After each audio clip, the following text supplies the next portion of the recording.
Good morning, everyone, and welcome to the first session of the UNECE webinar series on inclusive urban recovery in Ukraine.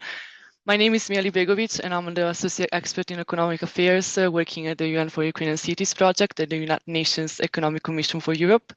And I will serve as your Master of Ceremony and moderator today. So we are very honored to open this important conversation on cities that work for women and girls.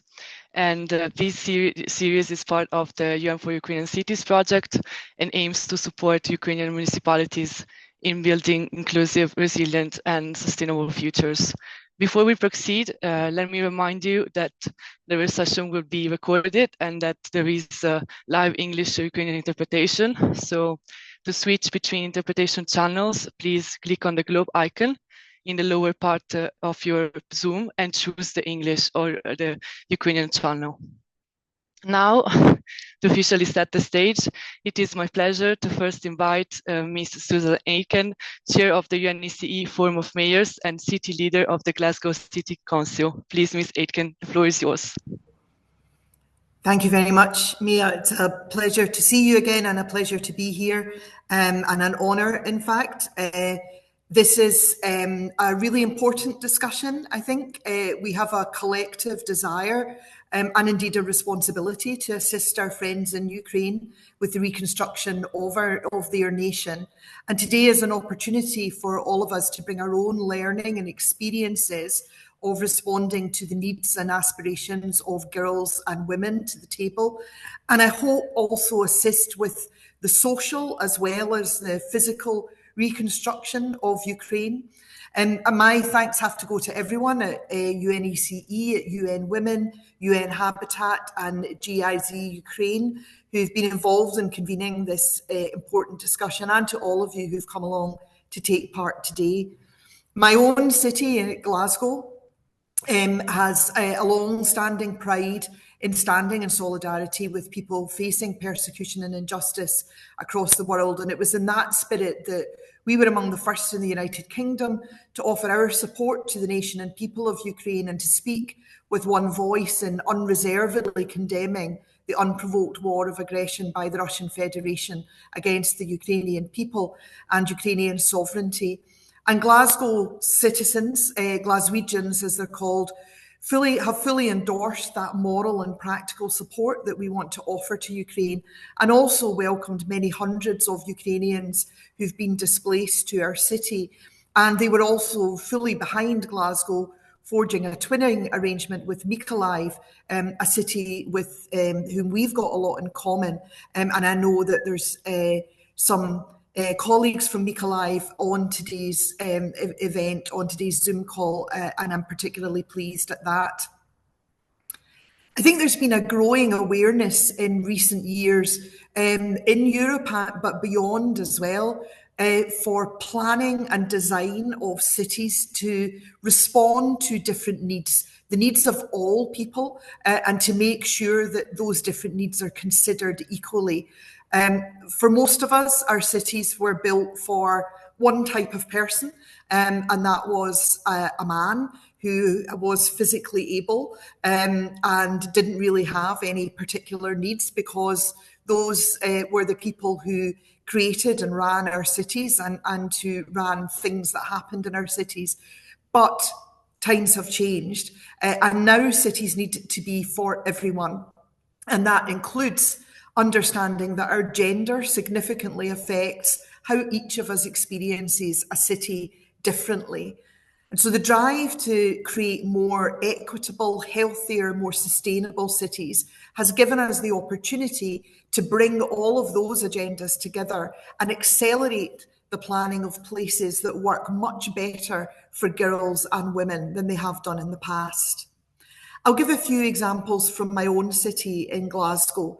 We are currently in the middle of a major infrastructure programme, particularly in our city centre, which will better distribute and balance many public spaces that will include lots of our key thoroughfares, our main civic square, which is just outside our city hall where I'm sitting just now, and is currently a building site, but will in a year's time be a fantastic new civic space, and also within local communities. And what that means is giving over much more space to people, much less space to private motor vehicles, and creating more sociable spaces where wider groups of people, including people with children and children themselves, can gather and spend time. We've been learning from how our European comparators use data.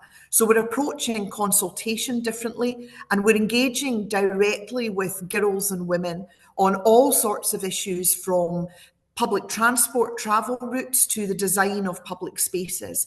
And that includes making our city centre streets feel safer after shops or major employers close in the evening, and bringing more late evening vibrancy and indeed entire new residential populations to the heart of our city. Because we know from the data and indeed from people's experiences that what makes a city feel safe and what makes places feel safe is other people, most of all. Again, in consultation with women, we're improving lighting and access points in Glasgow's parks, many of which are within very densely populated parts of the city and act as busy routes and thoroughfares themselves. But perhaps most significantly, now as a matter of core policy, as a city, we are committed to making women central to all aspects of planning, of public realm design, of policy and budget considerations. We call it feminist urbanism, and it means that gender is now mainstreamed into planning, informing systematic and structured changes. Because the critical thing for all of us to remember, I think, is that good design for women and girls is good design for everyone. It's universal design. It's not just for women. It's just making sure that our lived experience is being taken into account, but understanding that if it works for women, it works for everyone, actually. We know that through the course of history, social change, genuine and positive social change, can emerge following times of real trauma and upheaval. And the recent experience of the global COVID pandemic has shown that we really can, within cities, accelerate the pace of change when there's a need and a will for us to do so. And it's really important, I think, that our colleagues in Ukraine know that we stand ready to assist with the benefit of our experiences in their endeavours to rebuild their country, but to do so in a way that also creates more inclusive places and equitable communities. And I've been incredibly impressed in my conversations with colleagues from Mykolaiv and other cities in Ukraine of their determination to not just build back, but to build back in a way that makes Ukraine an exemplar for other countries and other places to follow, that actually sets standards for Europe and beyond for making great places. In just over a week's time now, I'll have the privilege of chairing the 5th meeting of the UNECE Forum of Mayors in Geneva. And in the 4 years now that I've participated in the Forum of Mayors, it's really strengthened and matured, and it's giving voice to city leaders from right across our planet and helping to shape the global agendas which are impacting directly on our citizens. That includes gender equality and inclusive urban development. And I'm delighted that through the Forum of Mayors, UNECE has made Sustainable Development Goal 5, gender equality, a particular priority. The Women and Mayor theme within the forum elevates the stories of women who are leading and transforming cities and advocating for systemic change in how urban leadership and urban spaces are shaped.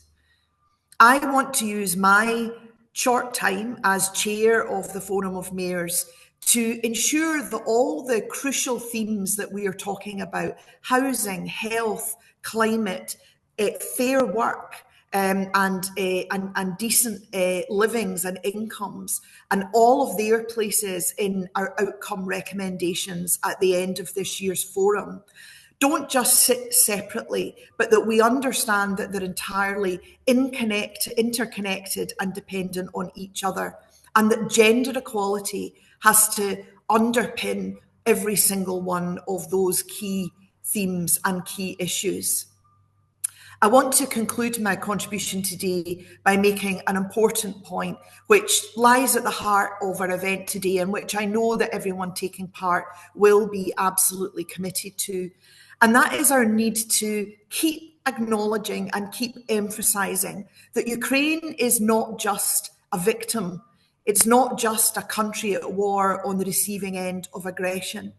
Ukraine is a country with its own incredibly rich history and culture, and it is a modern European nation, and a modern European nation that is striving to rebuild in a way that stands alongside the best of Europe. And our offers to assist and to support in rebuilding will absolutely be guided by the Ukrainian people's own vision for what they want their country to be once they have won their victory. Now more than ever, it's crucial for cities to have strong global partners, and few places make that case more than Ukraine. We stand ready to work with our Ukrainian partners to persevere, to restore, and to renew. So thank you for listening. I look forward to seeing many of you in Geneva in a couple of weeks' time, and I hope that you have some fantastic discussions during today's session. Thank you very much. Thank you very much, Ms. Mayor, for your inspiring remarks and also for your leadership in advancing inclusive urban development for all. Thank you. And now warming invite Ms. Tamara Fortes, Program Management Officer of the UN for Ukrainian Cities project at the United Nations Economic Commission for Europe, to share her opening remarks.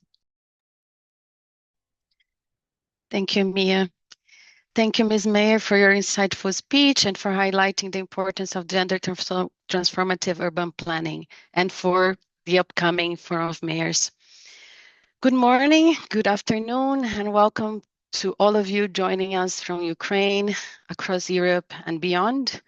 It is my great pleasure to open this first session of the UNECE webinar series on inclusive urban recovery in Ukraine. Under the initiative UN for Ukrainian Cities that is supported by the project Just and Green Urban Recovery Accelerator by GIZ on behalf of BMZ. This series will run through 2025 and 2026. It is designed to support Ukraine's local authorities, planners, and civil society actors in ensuring that recovery is inclusive by design. It brings together urban experts and practitioners to explore how cities can be rebuilt to serve everyone, especially those most affected by conflict and displacement. Over the coming months, the series will include 3 online sessions, 1 hybrid session in Kyiv and online, and 1 final in-person workshop in Kyiv to consolidate lessons and co-create action plans. We will address critical themes, including cities that work for women and girls today, urban strategies for internally displaced persons,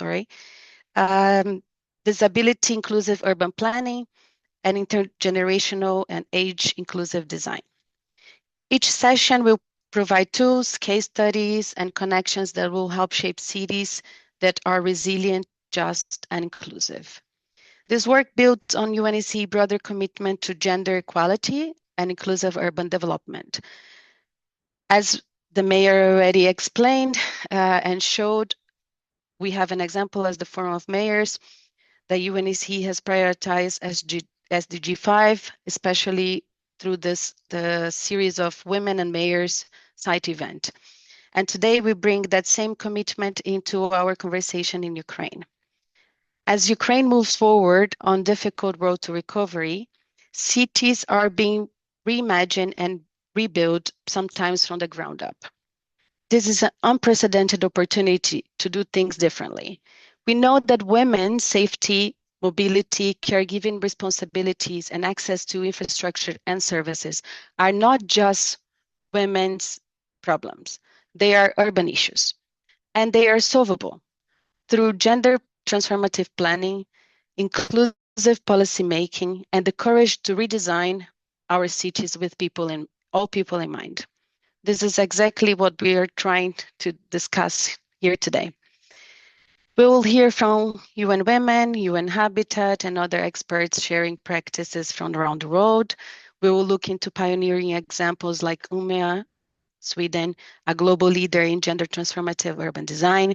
And most importantly, we will hear from Ukrainian nationals and local leaders, urban planners, and civil society actors, whose voice are essential in shaping grounded lasting solutions.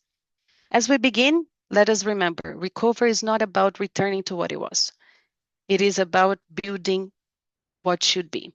So we must ask ourselves, who are we designing for? Who benefits and who is left out? If we do not plant cities that work for women and girls, they will continue to face barriers that limit their potential, safety, and voice. But if we do, if we take this opportunity to rebuild cities that are inclusive by design, we unlock possibility of future that is safer, more just, and better for all. So thank you for being part of this conversation today.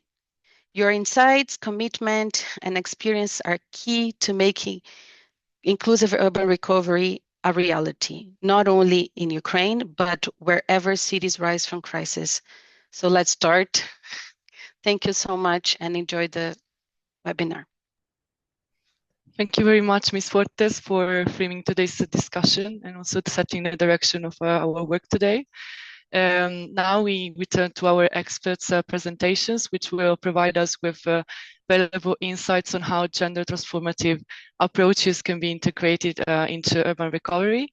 So dear experts, just a kind reminder that each of you will have up to 9 minutes for your intervention. And so now it's my pleasure to first introduce Ms. Natalia Mishina, National Consultant on Gender Responsive Recovery and Decentralization with UN Women in Ukraine. Just a second, need to fix my connection.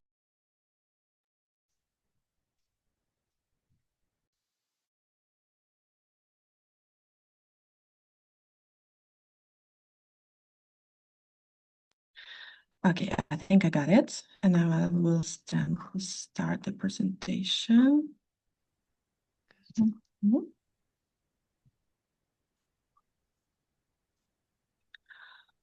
Okay, let me know if you can hear me. Obviously, yes, you we can hear you. see me. Because yes, we can. I'll be like, oh my God, it's always fun. Okay, let's do this. So my name is Nata, and I'm representing UN Women in Ukraine. And it's been a long way with UN Women dealing with the gender responsive and inclusive local development. So I personally started my work in 2017. And of course, this was a lot about, at that time, it was a lot about decentralization and local governance reform and ensuring that women have leading positions, have voice in local development. But then when the full-scale invasion came, we understood that it's not only local development anymore, it's also about recovery, how to ensure that recovery takes into account the interests of women and all the different groups that there are in communities. And there are like so much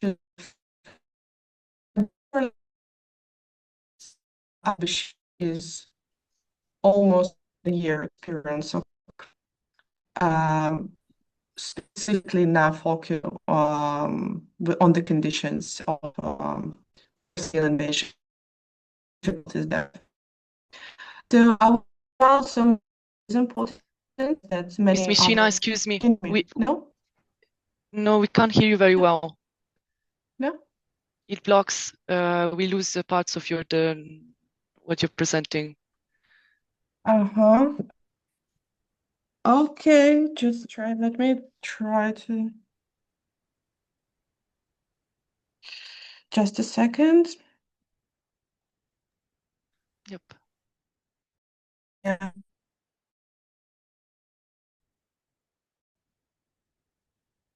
Okay, let's try again. I hope Okay. that I fixed it, but okay. Okay. But if something, I'm sorry, that's not really depends on me. It's the conditions where I am in. Then you have my contacts, and if you have any questions, and I'll actually send my presentation to the organizers, and you will have all the links to the products that I will demonstrate. So please feel free to contact me. Then to have a presentation if you have any questions, and if I have keep losing my connection.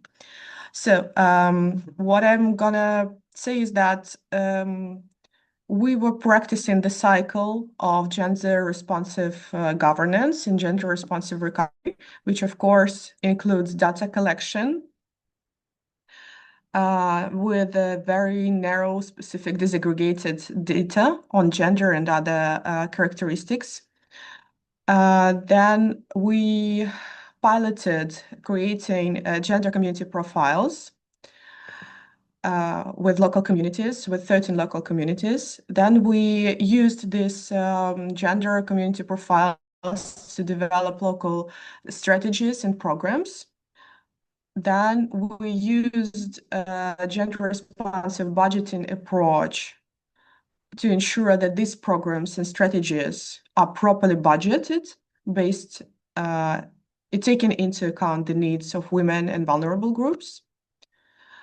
And then, sorry, it should be not data collection, but implementation.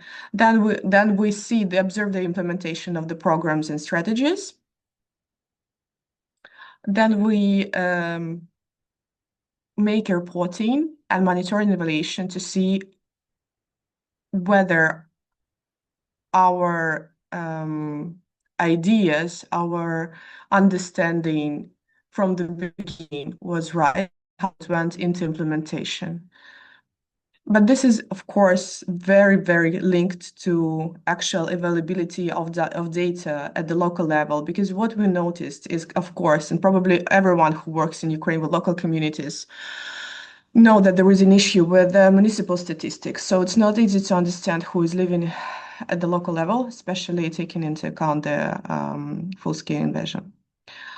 But what's interesting is that based on that experience with communities that we had, we developed methodologies for gender and human rights approach implementation, which gives a very, very strategic framework on how the local governments should consider a human rights-based approach and gender-responsive approach in their strategic document, forecast and program documents, social economic development documents, local target programs, which are called целевые программы, and budget programs. It's a very comprehensive document. Frankly speaking, it's based on a very practical examples that we had with a big project all over Ukraine. It was before the full-scale invasion, so it has certain specific. But then, what we realized is probably that local communities doesn't have so much capacity to proper implement that project. Although it is kind of a recommendation from Ministry of Social Policy, there are absolute lack of capacity and from the local governments to collect the data and to analyze them properly. And that means that there is a lack of capacity to develop strategic plans, being responsive and inclusive. So what was the solution? Is that we create a very practical guide, a very easy one, 10 pages, which kind of explains this comprehensive methodological document on how to ensure that local strategies are gender responsive. And I will give a link to that in my presentation. So please free to have a look. It is a very practical thing based on our experience on the implementation and very much based on Ukrainian reality. This document was already published after the full-scale invasion. So I guess it's more more closer to the current reality. And we have, because we realized that there is a problem with municipal statistic and data, population data at the local level. We created a guide for developing a gender profile of local community. Again, I should say that this one was developed before full-scale invasion. So some of data, we offer their indicators, we offer the sources of data from administrative resources, which communities can use to understand who is living in their territory and what needs the people have. So there is a list of indicators and explanation how to collect and how to analyze. So if you have a chance, just go there and look what could be useful for you for you working at the community, and probably you will find the indicators that will be useful for your understanding of what data exists. Like we thought it was like 13 communities that we looked through all the data available, from medical data to data of administrative service centers, from administrative data which are held by executive bodies. So we kind of looked through the whole scope and tried to understand where we can gather those on who local communities. Like there are some problems that we couldn't even calculate how many people with disabilities live in communities, even in small ones. So they didn't have that. Although the data which are usually of very good quality are ones from educational system. So there are like interesting topics for you to consider. So you can go there and have a look.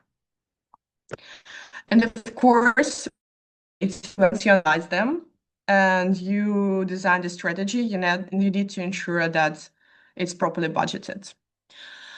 And I'm so proud of Ukraine that in the January 2024, there was a law on the changes to the budget code, which said that the gender responsive budgeting is an obligation for every institution, state institution. So that was something that we were like with other colleagues. Again, there was a huge project doing GRB, and with other colleagues we were fighting for this for, I don't know, like 10 years. And I'm so proud of Ukraine that it's finally there. But again, we see the lack of capacity, especially at the local level, because of the work overload, because of all other different issues, because of the lack of staff and all of these things. So although the obligation there and even methodological recommendations are there, which are from 2019, as you see, we still see the gap in implementation. So if you anyhow by chance you will be able to influence that situation, please go to local communities and work with them, because they need support, because they are the ones who actually influence communities' lives. But what we see is that they are constantly need someone being there for them, because it's too much, obviously. And so that's about the general cycle, and I will come to a more specific and kind of cute things that we developed. One is Guide for Gender Accessibility Toolkit, Gender Accessibility Audit Toolkit, which was developed together with Association of People with Disabilities, and is very helpful for audit, obviously, of public spaces, and then implementing of changes, like construction or adding auxiliary equipment to the buildings, to accessing buildings. And that's kind of amazing. Usually these gender accessibility audits are done by human with disabilities, but different kind of. from wheelchairs to people with visual impairment, with hearing impairment.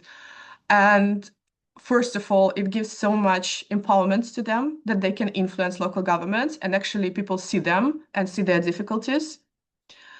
And then it is such a great instrument for even local governments, because you can actually understand what is happening, like with all these pictures, with all these very clear explanations.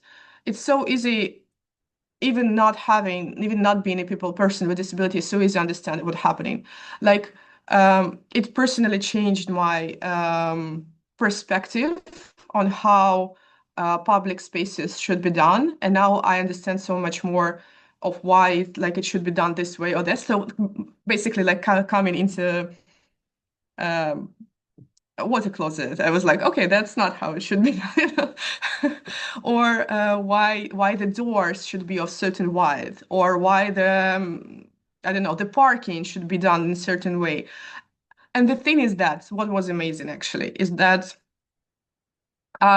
when I was doing those with people with disabilities, I understood that if it's comfortable for them, then it's comfortable. And then, like 2 years ago, when I became a mother of a child, and I had I don't know how to baby stroller, I was like, oh my God, I'm so much grateful for those people who are actually doing that, because there was one case that there was a ramp and they almost like slided with my kids on my in a stroller. It was very dangerous. So I was thinking that it's such a good thing to do that. And I'm so proud of people with disability who are doing that, and so proud of local governments who are eager to implement that, because it's not only about everyone. So yeah, you understand that once you actually. So there is like a very clear guidance on how to do that. Please use it, or just if you're.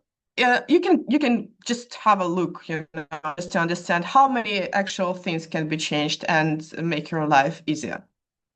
And there is also one toolkit on women's safety audit, which is again how that women and girls safe in cities, and how to prevent gender-based violence, like simply by putting a light somewhere, simply by changing the roads, like the roads of the bus, so that it's not a rocket science. It's just listening to women and to understanding and giving them voice, and then for everyone to feel safer in the environment. And it works so well both with rural areas and with cities. So that's it. And we have all these links, and you basically have me. So anything that is interested, please feel free to contact me. In addition to the organizers, please share it, and any question that you have. I'm really eager to share that experience, because I do think that it's worth, and it makes life of people easier. And I saw this with so many villages and so many cities. That's it. Thank you, colleagues. Thank you very much, Ms. Mishina, for your very interesting presentation, for what UN Women is doing, and also for highlighting the critical importance of embedding human rights and gender approach into Ukraine's recovery at the local level. Thank you very much. Now it's my pleasure to present the next expert, that Ms. Marina Milosev, urban planning expert with UN Habitat Urban Lab in Ukraine. Ms. Milosev, the floor is yours. Hello, everyone, and still good morning from Kiev. I do have a presentation, so just bear with me. I'm going to share that in a second.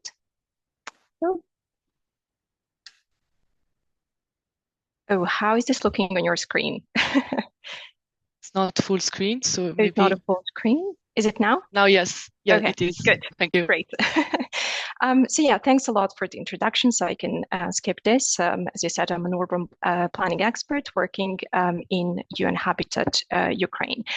I was not originally to start with this image, and apologies for the quality of the photo, but as I was walking yesterday from the office to back home, I witnessed something very common that we see across our cities. And I know it has been already reiterated, and Susan very nicely, put the words into it, but I just need to reiterate that the thing is that what we're dealing with is that our cities inherently have not been designed for women, girls in mind, and everyone with disabilities, different abilities, needs, caring responsibilities, and so on. Although the photo show a physical barrier, and undoubtedly we need to be removing these physical barriers, what we're talking about when we talk about gender inequality in the built environment is that systemic issue of gender and social injustice. And that also, I think, requires all of us to think not only about the individual projects, but how do we truly transform and write the policies, write legislations, and really start both from the top down and the bottom up. And why is even more important to talk about gender inequality in the context of crisis, obviously in the context of Ukraine, of the war, is because these inherited and pre-existing social and gender inequality do hugely get exacerbated. And we for a fact know and have all of the data to show that women and girls often face more hardship in terms of gender-based violence increases.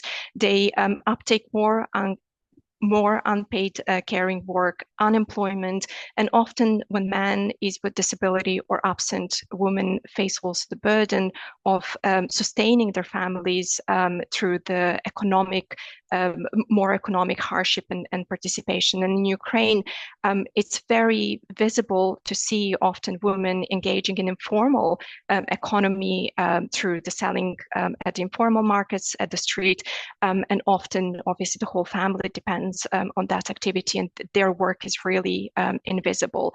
And in Ukraine, when infrastructure is damaged, particularly social infrastructure, that disproportionately affects women, again, particularly those that are caring for their families and for injured men. And kind of like always happens then in those moments where women are suffering the most, they're less actually engage in the formal decision making. So I know that some of these things are very high level issues, but all of this needs to be considered in urban development and planning. So how we shape the cities, how we shape the policies to then implementation of the projects. So what is that we do through UN Habitat program in Ukraine? Obviously, UN Habitat does take the issue of gender inequality very serious, and we've heard from UN Women previously speaking, but UN Habitat is particularly focused on design of the city, on shaping strategic urban policies, and this is where we bring our expertise through very various ways. So, for example, we have a dedicated gender focal point, which truly passionately brings this topic into every conversation that we have, both in the office, internally, and we external partner. We do, and that gives us the opportunity to really influence gender transformative principles from setting those statutory as well as non-statutory strategic documents. In Ukraine, we're working across 6 different oblast regions and directly working and supporting 11 local authorities. So throughout this work, we're building capacity, we're knowledge sharing, and we're ensuring that this is really embedded in the statutory planning documents. So from the very outset. Naturally, of course, one of the most important things in this process, it is to give the power and voice to women and girls in every decision making of how the cities are shaped. Because what the problem is that cities do not hear their issues and their lived realities. So this is when we're working with the partners, ensuring that every participation particularly focuses on engaging women and girls, but in a very genuine way. We understand that there are many barriers that they're facing to engaging, but also that they're conditioned not to think about their needs. So we employ all of the knowledge and and ways of participatory engagement to truly get their voices heard. And I'll be talking actually a little bit more about Her City toolbox, because obviously while this is great what we influence through the work that we have, there is a very strong recognition that every one of us in the process need to take responsibility of gender mainstreaming. And in recognitions of the urgency to do that in Ukraine, but also urgency that these methods of gender mainstreaming are accessible to many actors across the realm of work that we're doing, we have recently translated Her City guidance in Ukrainian. And I will talk a little bit about the guidance, which is it has been there for a very long time, and it's an incredible resource that anyone can engage with. Why I'm saying this is because the most often reason why gender mainstreaming is not implemented is because there is often no capacity or knowledge within, particularly local authorities. And Her City toolbox offer a very tangible step-by-step guidance for anyone, even someone who've never heard about this topic, to engage with the topic, and not only engage, but actually deliver the results. This is a forward. All right. So as I said, the toolbook itself has been in use for many years. So it was first published in 2017 in the very tangible response to the fact that our cities are gender inequitable. And in 2025, we just published a new edition, Her City, of the Her City Guide. And that really means that we have that the toolbox and the guidance have been based on the latest evidence base, on the iteration of the knowledge. There is a lot of application of the tools in many different contexts. We are learning from that, and we are also preparing the products to ensure that usability of the product is really based on the feedback that we receive. So there are many tutorials, trainings, films, and interactive maps that can help, again, anyone who is interested in the topic to engage in a very practical way. So, okay, a little bit more about the toolbox. I think I hopefully kind of stress this, that it's a very practical tool to help anyone from the technical expert to NGOs and anyone in between to support that urban development reflects the needs of women and girls. So it helps by step-by-step methodology. It provides the digital tools that are highly accessible, and really it's not something that we kind of enforce on women. It actually creates the dialogue between those who are traditionally seen as decision makers and the community who, through application of this, we actually tend to give the power to decide. And it's a process driven, which means that it's extremely flexible and adaptable to many different contexts. But what is also important is that intrinsically it looks through the lens of intersectionality. And that is to say that women and girls are not homogeneous entity. Intersectionality plays a huge role in how women and girls experience the public spaces. So it can be applied to working with children and youth, refugees, people with disability, and so on. I probably reiterated this many times. It is very flexible, and I think it's important to say because, again, depending on the scale of the project that you're working, it's set in 11 flexible blocks. So starting from, really kind of a learning about gender mainstream and inclusion, and then following, gender engagement, citywide assessment, or site-specific assessment, meaning that depending on the context, depending on the scale of the project, you can engage at your own pace through the different blocks. And also, these things are not just kind of words on the paper. It actually is accompanied by the digital tools, which has a lot of interactive tools that help you to actually implement these blocks in practice, including the main craft. So really engaging tools for a variety of different contexts. And it follows the urban urban planning process, from the assessment to design to realization and implementation. So again, if this is a topic that I mean, we all should, but if this is something new to you and you either want to be kind of like a guided in a structured way or you've never dealt with this, it's a very easy way to engage with the platform. I don't know if we'll be sharing, but I can post the link to the platform, online platform and a mobile platform. So really what I'm saying is that anyone today can engage with the tool and start going through the process. And this is just to say that we do, again, since 2017, a huge uptake across the globe. We have 1,500 registered accounts. I said that this is as well, rolled out in Ukraine in a kind of like it's in a more supportive way through the translation.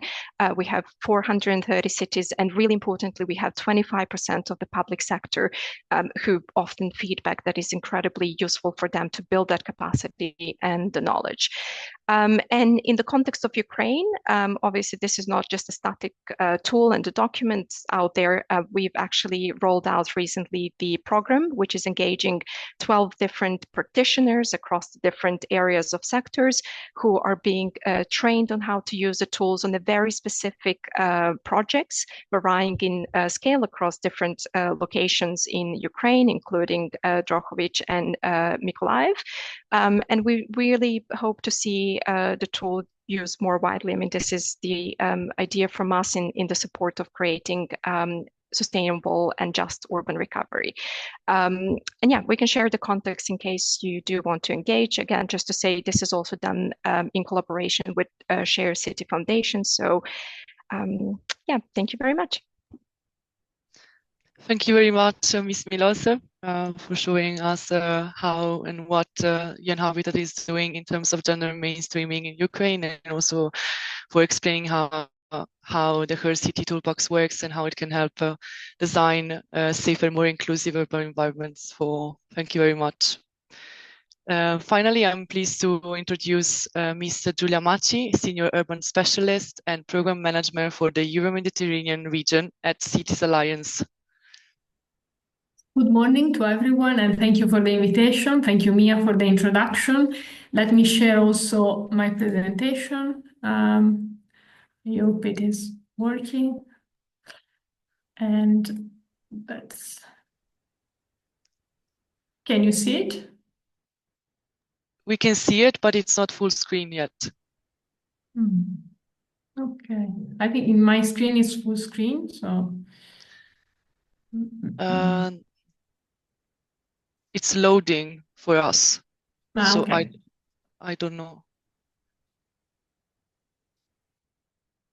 Now? Is it working? No, not yet. Can you try to share it again? Okay, let me please stop share and then share again. Thank you.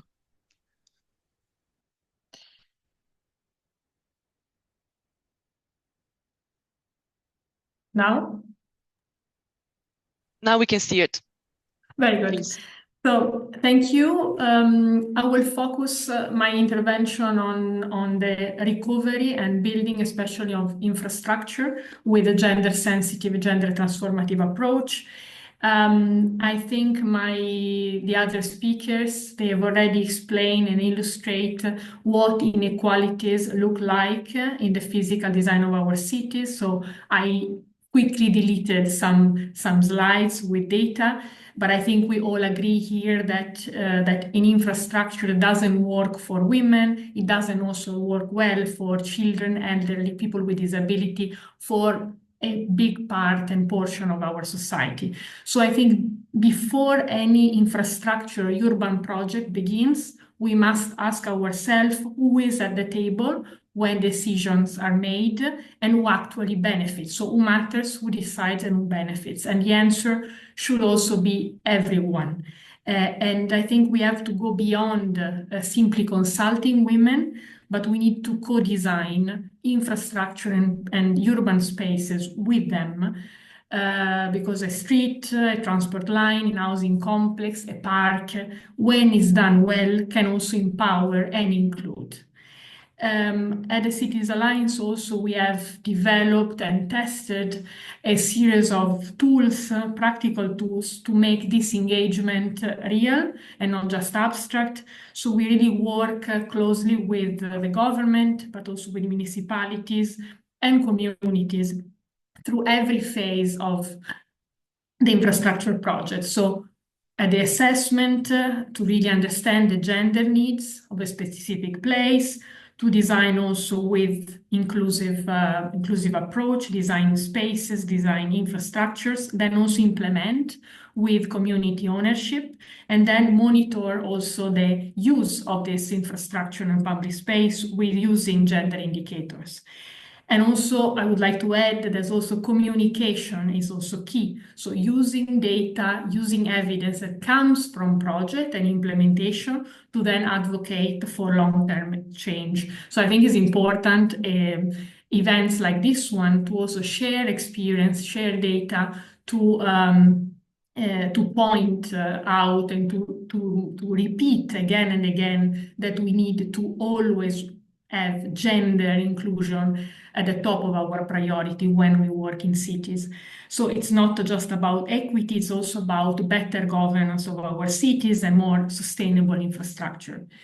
I think also the speakers have mentioned some of this tool, this more assessment tool when we go in a place and we need to understand the specific urban experience of women.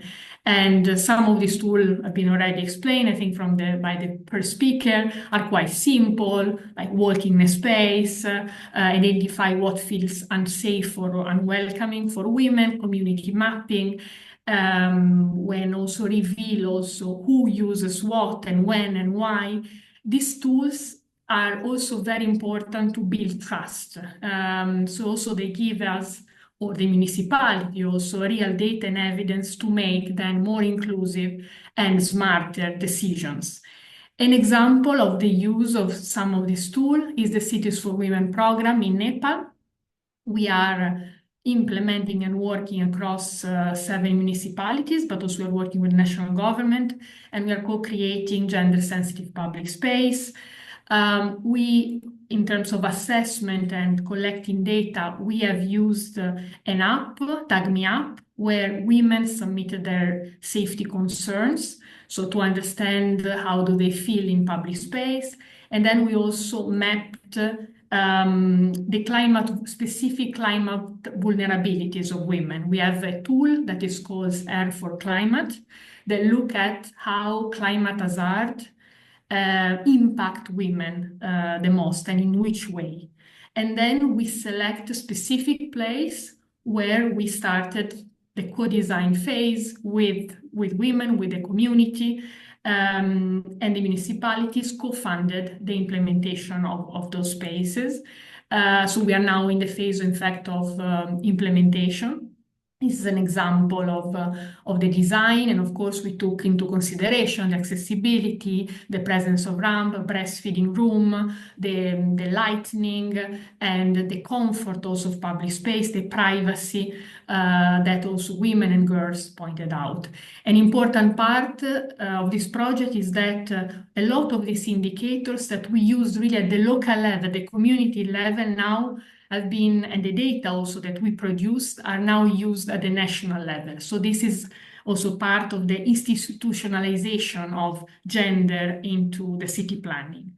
Another example, it's Tunisia. It's a program that we've been working on since 5 or 6 years. It's called Femme Medina, so women in the historical cities of Tunisia. And here we are following the same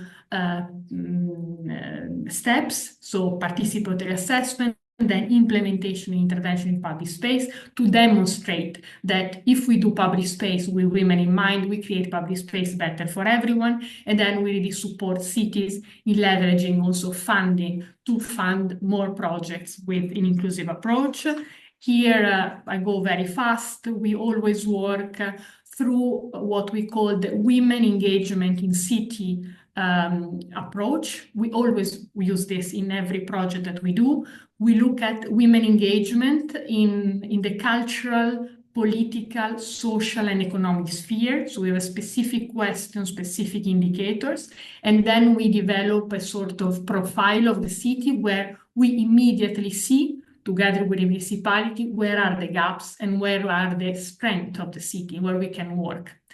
And then we identify, we also here, like in Nepal, we developed a cartography, for example, on safety, on economic opportunities, also informal economic opportunities and activities led by women, and then also on cultural and religious map to see also how women use the public space. And also here we co-design and we implement different interventions from marketplace to gardens to parks, specifically designed with women in mind. And of course, women, they always also think about children, elderly, the broader community.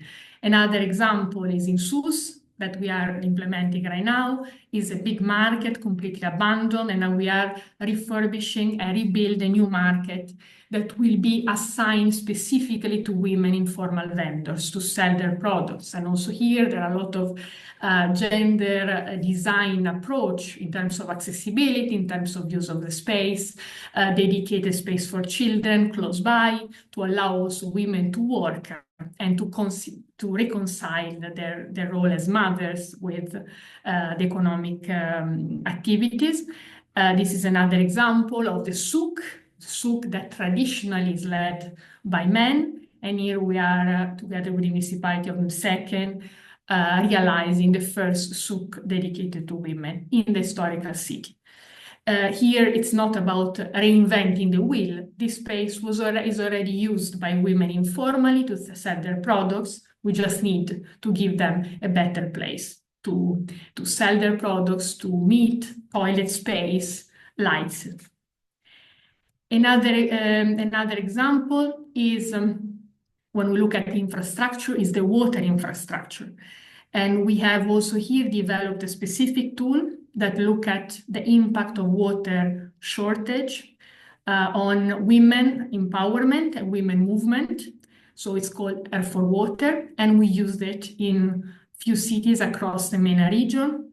And this resulted in Sebca in Mauritania, a project that we finalized last week, in a new collective water kiosk that will be managed by women's group.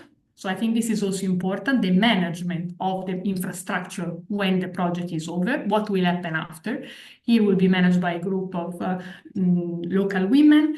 And as you can see, there is the point where the community can go and have access to water, but there is also space for children to play around and also to women to sell certain products.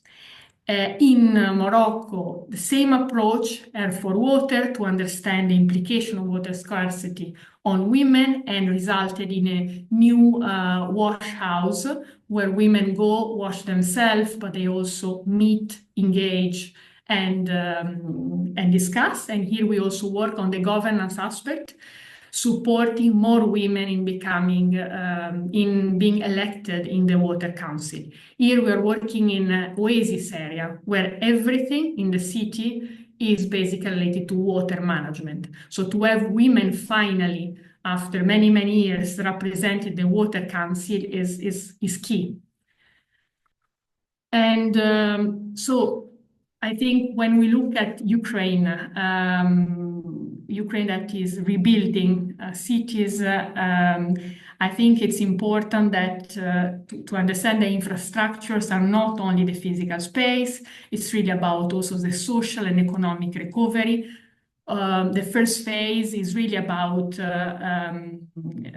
answer to an emergency, so to be fast and quick, but sometimes when we are fast and quick, we forget the gender inclusion. And I think as a first early recovery stage, we need simply to ask ourselves certain specific questions, simple question. For example, are toilets separate and well lit? Are tents offering privacy for women and girls, or shelters? And also providing mental health services and support, ensuring that women can participate in decision making in their community. and also targeting female-headed households with cash assistance. So this is an early phase of recovery. An example is, for example, in Syria's earthquake response in 2023, women stepped up and also they were part of the volunteers and aid organization. Then there is the phase of medium-term recovery and long-term recovery. So the medium-term recovery is when, in fact, the infrastructure rebuilding truly starts. So we rebuild roads, schools, homes, energy systems. And this is the moment where we can really create jobs for women in non-traditional sector, for example, in the construction sector, in the carpentry sector. An example is in Sri Lanka in 2004 tsunami. Women really started to gain skills and income in the rebuilding effort. The same in Nepal in the 2015 earthquake. Women were the ones also rebuilding their houses.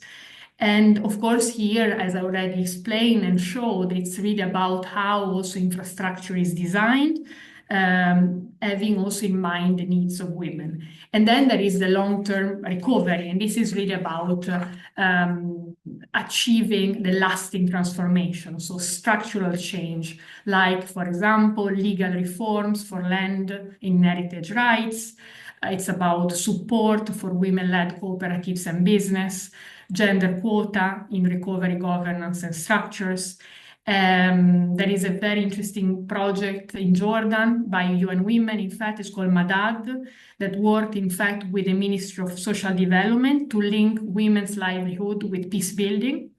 And so it's not only about jobs, it's really about restoring also a sense of agency and dignity of women in the long term. So it's really about building then the long-term future of our cities and our societies. So as I said, we have specific tools that we apply in different projects that I invite all of you to check. One is there for climate, that look at the climate and gender implication. One is really about recovery and reconstruction and gender that we published recently. And then it's also about women-friendly urban planning, really coming from going from analysis and assessment to implementation.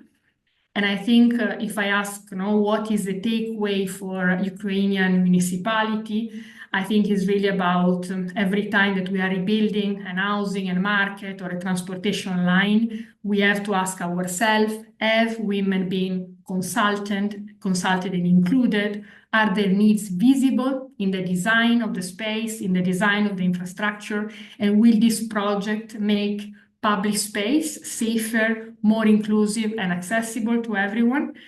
Because as has been already said, but we have a program in Cities Alliance called Cities for Women, because we believe that cities that work for women work better for everyone, for children, for elderly, for persons with disabilities.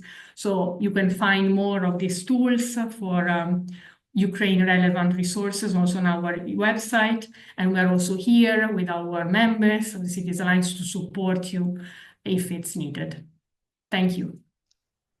Thank you very much, Ms. Machi, for your presentation and for highlighting the importance of co-designing with women and not just only, consulting them, and for also sharing the comparative perspectives and lessons learned from other regions that can inspire Ukraine's recovery. Thank you very much. Thank you. Building now on these insights, we now turn to an international case study.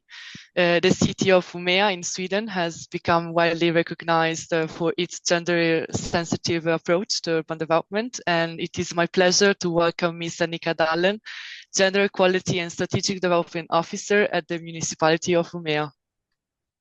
Thank you. Thank you very much. I hope you can see my presentation, and thank you very, very much for this invitation to this really important webinar. It's an honor to be here, and it has been very interesting to listen to these previous presentations. I will do a presentation on my city where I work as a gender equality officer, and I know that we are a little bit behind on schedule, so I'll try to be concise.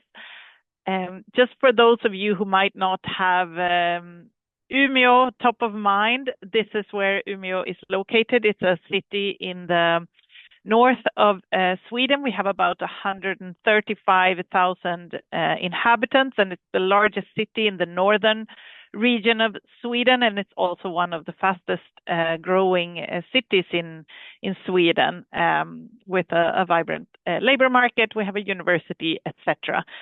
And this city has recently, during the last year, we have really been internationally recognized for our gender equality work in different international media, for example, Marie Claire and The Guardian, etc., which is, of course, fantastic, and it's a lot of fun to receive this recognition.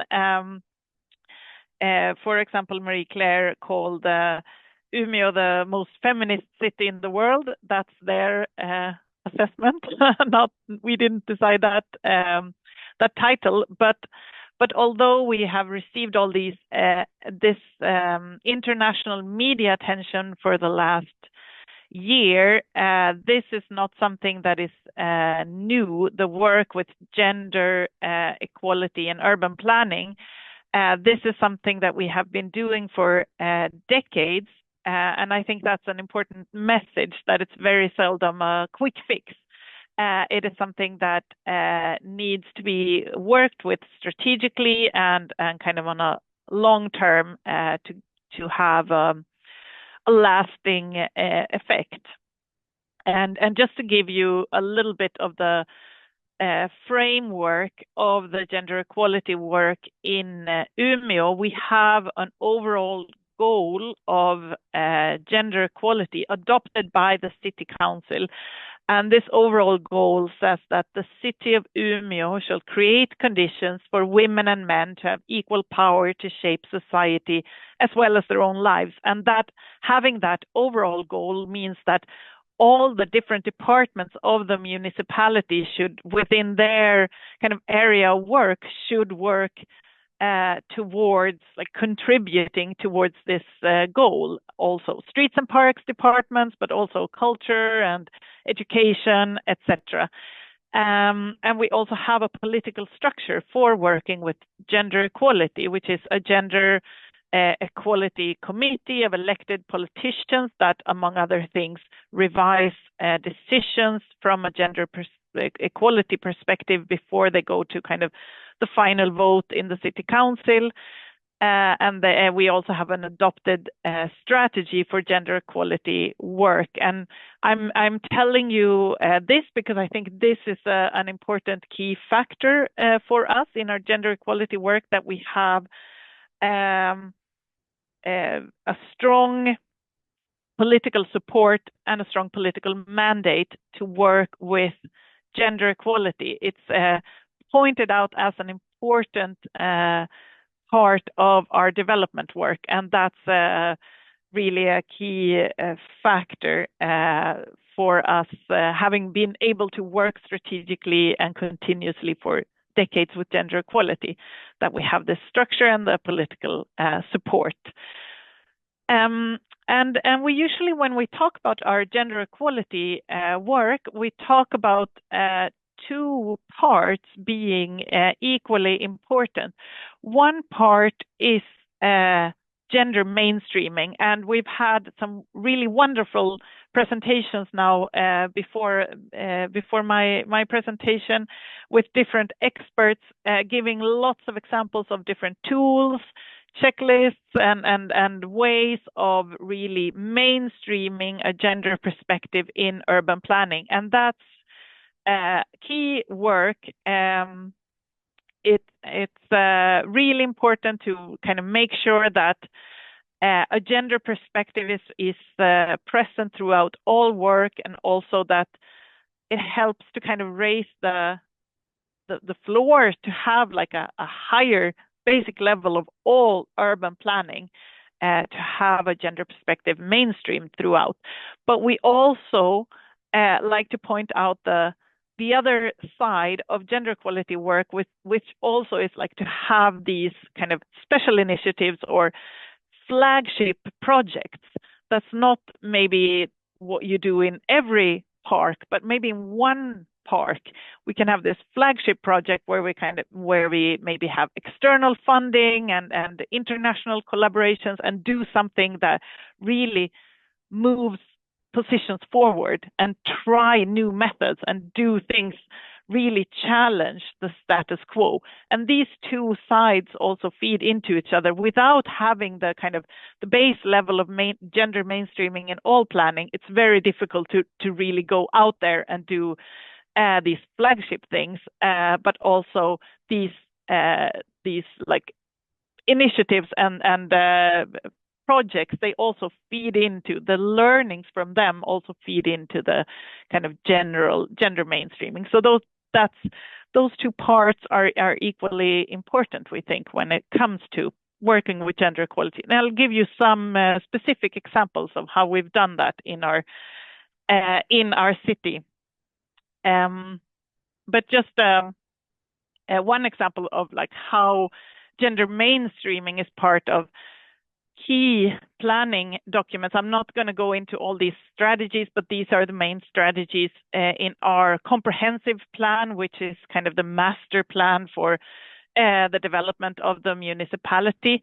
And one of these strategies for our growing municipalities is that everybody should take part in the municipality, and that means it says explicitly also in this document that a sustainable city can only be built together with those who live in it. All planning should be permeated by openness, democracy, and equality, and we will develop the city and the public space so that everyone, women and men, children, young people, and people with disability, can participate on equal terms. That leads to a city for everyone.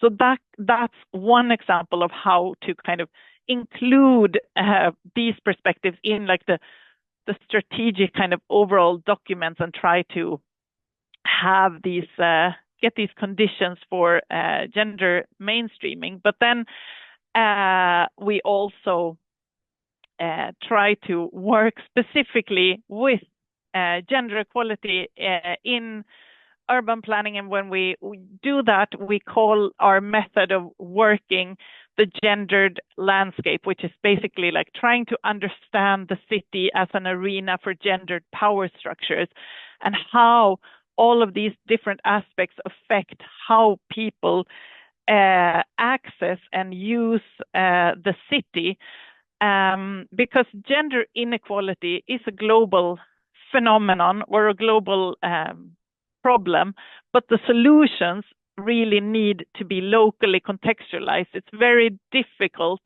to have a copy-paste, like one-size-fits-all solution. We need to understand our local gendered landscape. So when we look at, for example, mobility planning, it's not just about like looking at where could we have a bus route. We need to look at like how is the labor market structured? Where do women and men work in our cities?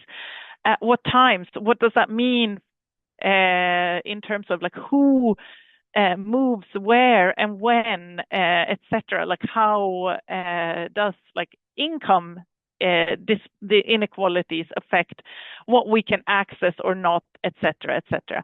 And all of this. And I know that the previous speakers also mentioned the importance of data collection, because gender segregated data is really a key factor to have this, to map this gendered landscape of the local context. And of course, it's very, in certain contexts, it's very difficult to have statistics. You might not have like perfect register data, but We also work a lot with our local university. We get master students to do like investigations, which is a win-win because they get a really interesting topic for their master thesis, and we get really interesting results that we can implement. So there are other ways of like going around the access to statistics to like understand how different groups feel and use the city. But I'm going to go into, because this is very related to kind of the previous presentation, so I'm going to go into a few like concrete examples of how we've done this in Umeå municipality, and what questions we ask ourselves. One example is this question of like, when we design public spaces, like who do we listen to, and how does that influence what the design looks like? And also Julia said, like go beyond just consulting women and also co-design together. And this is an example of that, where we, in this case, for this section of a park, we work together with groups of teenage girls, because we know that teenage girls in general are a demographic that is very often excluded or invisible in traditional citizen dialogue. So here we decided to work with inclusion through exclusion, meaning that we included teenage girls and we excluded everybody else. For this one, we only talked to teenage girls. And what they said was that they felt like they always, in their everyday lives, have a lot of double expectations. What they should look like, how they should behave, who, etc. And they wanted a place free from expectations, where they could just sit, hang out with their friends, and where they don't have to like perform or be something else. And of course, a place where they could feel safe, etc. And this is some examples of what we did with that design. And also in this design, we also, the backrests for these seats, they are made for someone who is 165 centimeters tall, which is the medium height for women. Those types of critical questions are also important to ask yourselves in the process, like whose body gets to be comfortable in when they sit down in the public space. So I'm going over these really quickly because I know we have very limited time. So I'm going to just move to the next one. I could talk for a very long time about this one, but I'll send you some links also. This is another example. We know from other data that we have that both we know that women feel less safe than men in public space, and we also know that women bike and walk more than men. They tend to drive cars to a greater extent. So a tunnel that connects the city center to a residential neighborhood under the train station, that's a place that will be used predominantly by women because they bike and walk, and also a place where you might not, tunnels are generally places where you might not feel safe. So here we worked specifically with a gender perspective and from the safety perspective, really working with how can we design a place. We can't design a magical place where nothing will ever happen and no assault will ever happen, but we can try to design a place where the persons that move in that space perceive it as nice and hopefully feel safe. So things like rounded corners, good lighting, white walls, artwork with quotes from a woman, also a very wide tunnel where you can meet someone with a stroller, go with a stroller and meet another person with a stroller without having to go out in the bike lane and crash with someone. Those types of aspects is where we worked with here, because if we design places in public space that make people, and we know especially women, feel less safe, so unsafe that they might avoid those places, we are effectively restricting people's freedom of movement, and especially women's freedom of movement in public space. So we really need to work with spaces that are accessible and perceived as safe for everyone. And we also know that when the most important factor to feel safe in public space is to be accompanied by other people. So if we design places that feel nice, people will also choose to go in those places, and that gives a constant flow of people, which also in itself create a sense of safety. Just another short example is this one from the main square.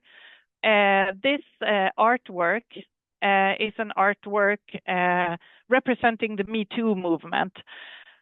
It was inaugurated in 2019, and the title of this sculpture is Listen, and it's a call to everybody to listen to all these stories that were silenced for such a long time and that came up to the surface during the Me Too movement.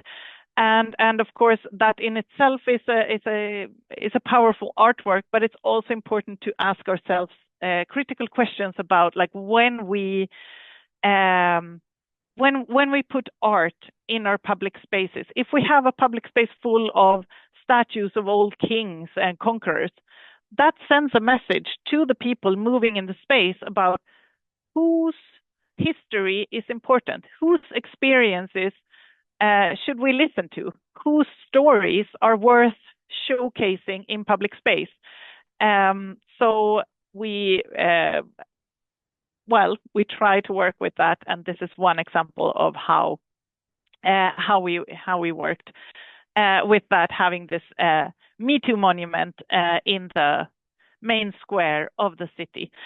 And then just one last example, and I know I'm kind of rushing past these really quickly, but also things like we design spaces, but we also need to actively work with programming these spaces. This is an example of a skateboard park in the city center, and we know that in general, skateboard parks are predominantly used by boys and men. It tends to be kind of associated as like a masculine sport. So when we built this skateboard park, we worked actively together with a local association called Youth Skate Girl that did workshops for skateboard workshops for girls in order to kind of set the stage from the beginning to get young girls to feel like, this is my place.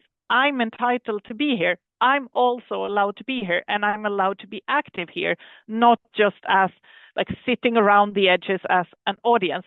And this is something that we have to do continually, because generations grow up and new people come, and so we also work continuously with the local skateboard association, and they have like girls skateboard workshops and things like that throughout the year in order to really generate these places where everybody feel like they can be. And just the one last thing I wanted to say is also that, of course, gender equality work is I mean, it's also like a basic human rights issue. Like everybody has the right to the city, but we also approach it from like a development issue. Like in order to really create an attractive city where people want to live, where people just not like, they're not only living and working, but they really like feel good and they want to stay, and the people want to move there. Gender equality work is really a key factor for the development of a city and the attractiveness of a city, and that's all. That's also important to remember. So, speaking very fast. I hope the interpreters didn't lose me in the middle. Thank you very much, and I'm happy to stay to chat and answer questions and develop anything that I passed by really quickly, and looking forward to the rest of the seminar. And please reach out. Here's my email if you want, and I'll put some links in the chat. Thank you. Thank you very much, Ms. Dahlen, for this inspiring presentation, and it really provided us with a clear example of how gender equality principles can be translated into concrete urban policies and design. Now I would like to thank again our international experts and the case study of Umeå, which have given us a valuable perspective on gender transformative urban planning and development. We will now turn to our panel discussion on Ukrainian realities and opportunities. Our speakers today represent the national level, local governments, and civil society. This brings really a rich and diverse set of perspectives. So dear speakers, just a kind reminder that each of you will have up to 9 minutes for your intervention. And so let us begin. It is my pleasure to first introduce Ms. Hanna Bondar, architect, People's Deputy of Ukraine. Ms. Bondar, I have a very specific question for you. So there is a recent research that was conducted by the Center for Economic Strategy and the Institute for Behavioral Studies at the American University of Kiev. That provides striking insights. The study shows that for 79% of Ukrainian women, staying in Ukraine is important, and for 72%, it is important to stay in their local community. So in your view, what motivates a woman to make this choice, even under the pressure of war? What lessons should policymakers and planners draw from these motivations when shaping Ukraine's recovery? How can frameworks better integrate gender equality principles into the recovery? And finally, what legal and regulatory reforms would most help women ensure women's girls' needs are addressed? Thank you very much. Дякую. Добрий день, колеги. Дякую вам за можливість взяти участь в Dear цій colleagues, конференції. thank you for an opportunity to take part in this conference. To answer your first question, the current situation for Ukrainian women is not new. If we look at history of our country before we were occupied by Russia, in those old times when men joined the army, Ukrainian women had to support the children, the business, and they always played a very important, oftentimes leading role in our society. So now they again are holding up, supporting the rear, while the men are fighting at the front line. And so most of the work in the rear parts of the country is being done by women. As for your second question, how to use gender equality in the development, to be honest, we have few people and few places in Ukraine who include gender-sensitive, gender-responsive principles in the recovery projects. I wrote down Anika's email and I will write to you. However, we do have legislation and documents that reflect the need for such planning. We are also monitoring how these national programs affect people of different ages and genders. From 2014 to 2020, we had working groups that worked in ministries in Kiev and in other communities where they performed gender analysis of over 200 projects. In our capital, for over 8 years, we have been using gender-oriented, gender-sensitive budgeting for the budget of Kyiv City Council. So that affected how we changed both data collection and the design process. And it is worth mentioning that gender planning is still focused on the planning, budget planning. It's not about the spatial planning. We are focused on inclusion because we have a lot of people with disabilities, a lot of handicapped people as a result of this horrible war, and we are developing the code of the spatial development, and we have a working group together with the foreign experts. Hopefully there we can lay the basic principles of the gender-oriented spaces and how it can be implemented at the national level. First of all, the recovery plans have to undergo the gender expertise, gender audits about the impact was on men and women. Then there should be separate data on how men and women use different services. For example, which public transport they use, where they live, what they do. Then about quotes, and people's deputies have different outlooks on this, but the women maybe have to be included in different commissions on city planning at the different bodies which work at the local levels.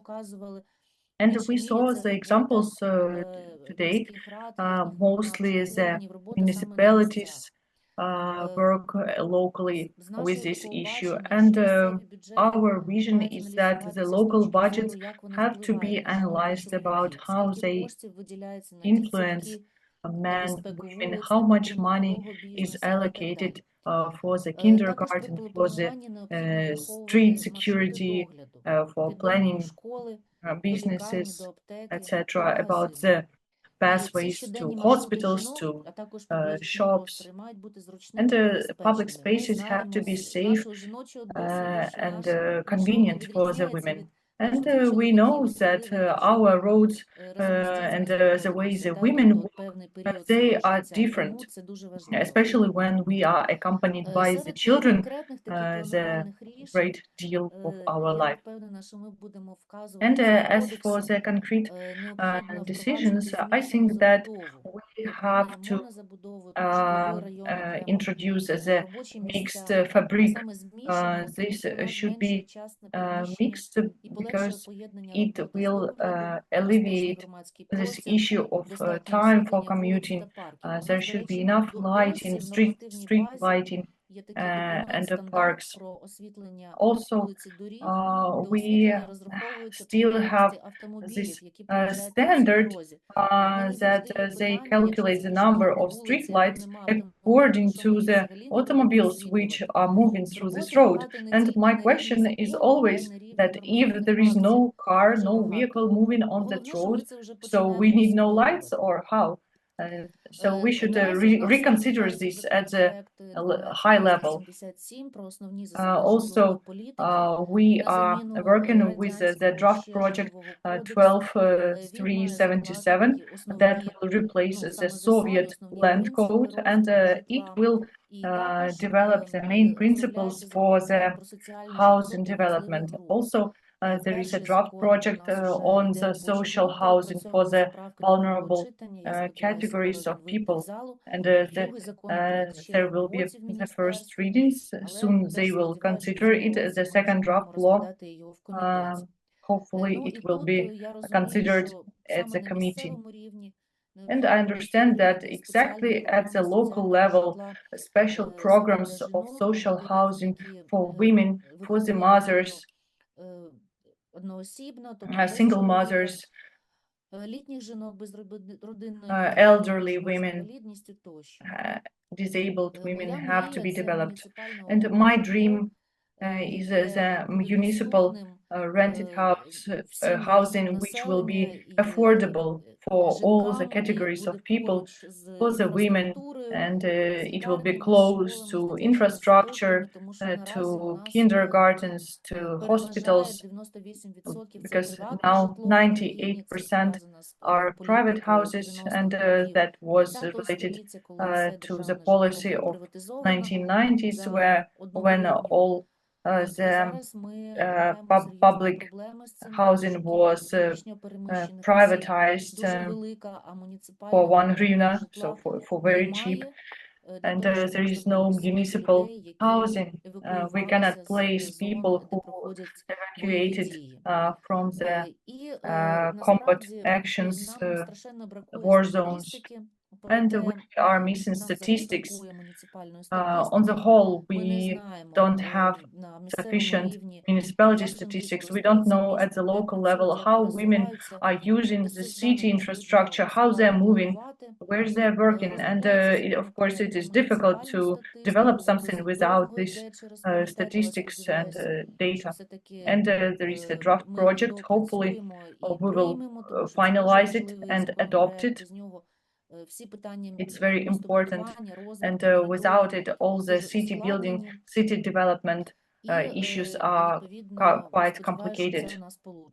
Hopefully, we will do that. And also, I want to mention that, in fact, the Ukrainian women are unbreakable, and 72% of the women decided to stay in Ukraine during this horrible war, during this rocket shelling.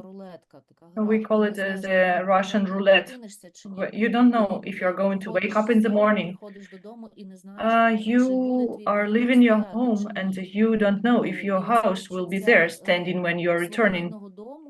And this feeling of your own house, of your own village, of your community, your society is very important, this sense of belonging. And I'm sure that it is adherent not only for Ukrainians, it's about all the nations. And today we have this hard experience, and the women are really holding that home front. This is the news from Ukraine, and thank you for this chance to take the floor and for your wonderful conference. Thank you very much, Ms. Bondar, for your intervention and for drawing attention on the importance of actually many things, such as the importance of the mixed neighborhood. So having services very close to the house, to have a mixed fabric, to the importance of street lighting, the importance of having a municipal social housing strategy as well, and many other things. Thank you so much.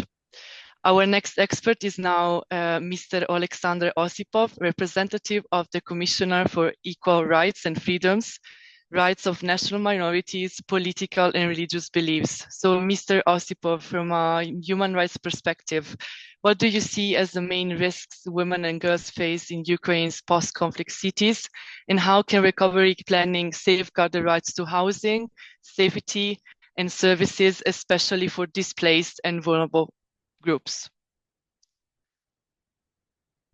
Mr. Osipov, the floor is yours.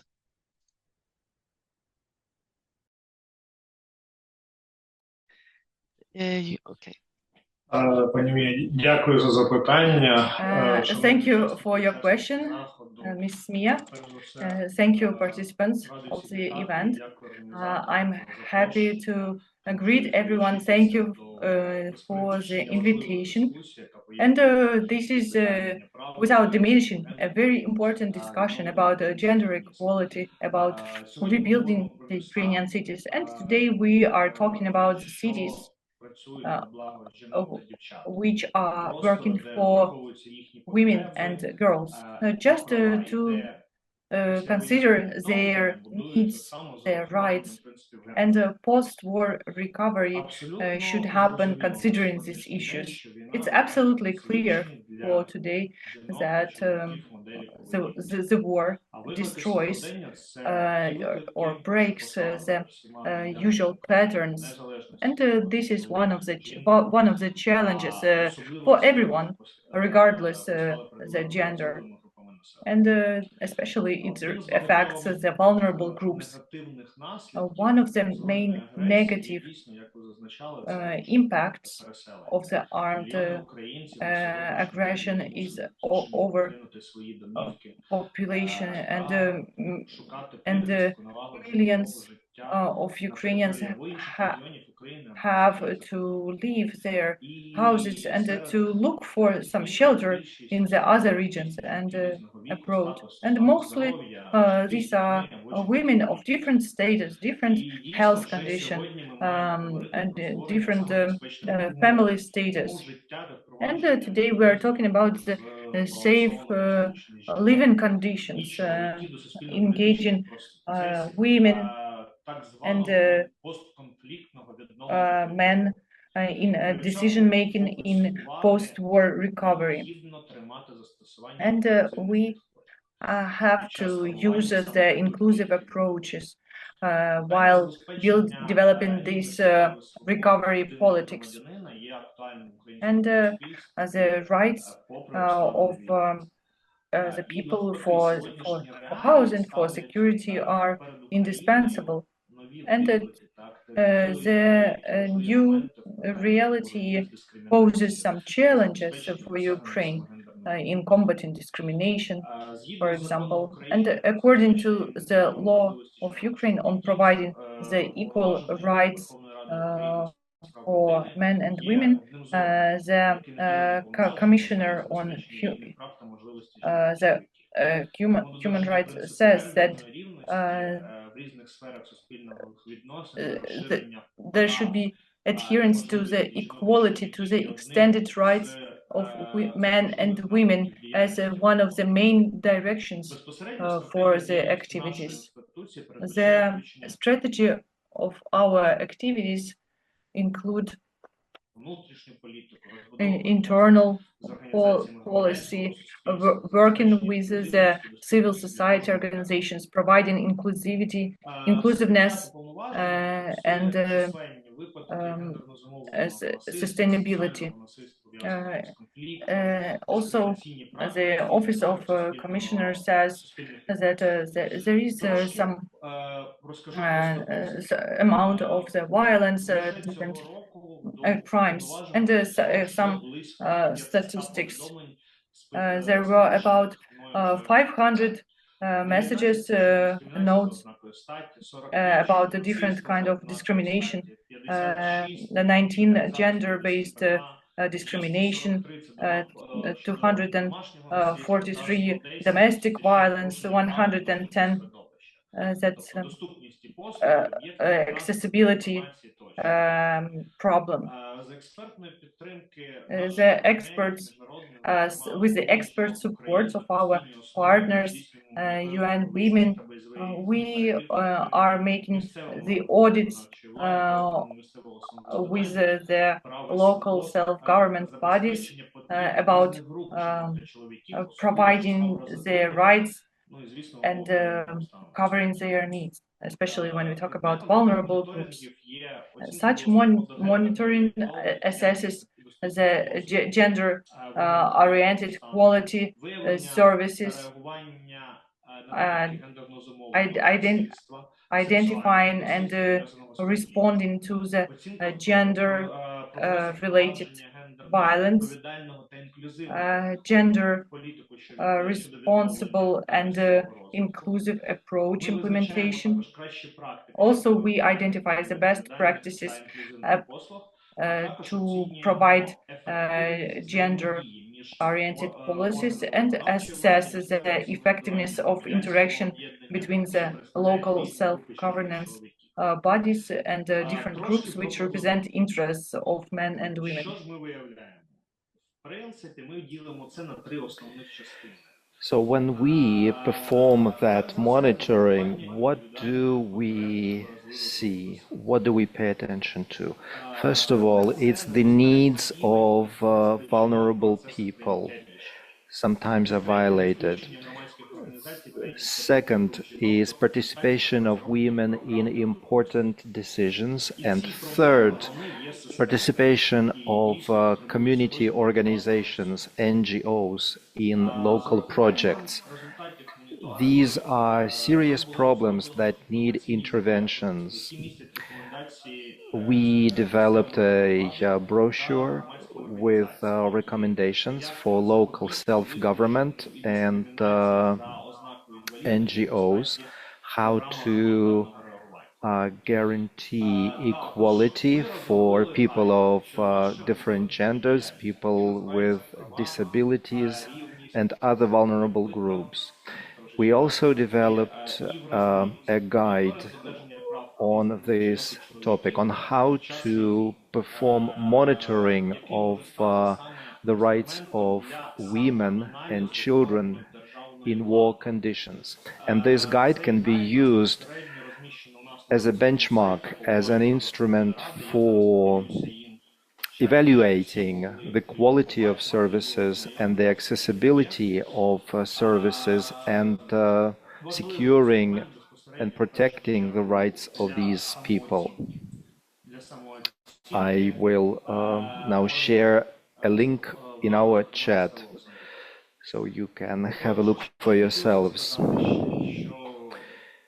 I would also like to add that the current situation with recovery of our cities is a unique opportunity to start over with the needs of women and girls being included from the very first stages. We understand that women not only need safety, they will create safety. They will be the ones at local levels who will respond to crisis situations, who create self-help organizations. They take very active part in activism. As a representative of the Commissioner on Human Rights, I can say that we are always available. We are ready to be mediators on these issues between the Ukrainian authorities and Ukrainian communities. Only together we can guarantee that the rights of all groups, including women, children, will be guaranteed and secured. Thank you very much. Thank you very much, Ms. Osipov. Thanks for highlighting that rights-based approaches and also participatory approaches that, of course, include vulnerable groups, women and communities must be at the center of the recovery planning, and also ensuring that women and girls must not only be protected, but also empowered in the rebuilding of cities is a key message we will carry forward. Thank you. I now invite Ms. Alina Moskalenko, Director of the NGO Housing Institute. Ms. Moskalenko, turning to the housing dimension, what are the most pressing housing challenges for women and families in the recovery process? And are there examples of good practices from Ukrainian municipalities or NGOs that could be scaled up nationally? Over to you, Mr. Moskalenko.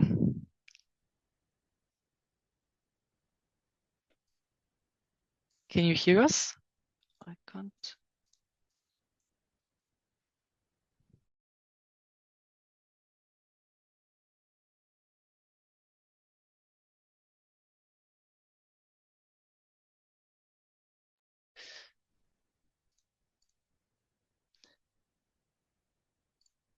Miss Alina Moskalenko, I can see you there, but we cannot hear you yet.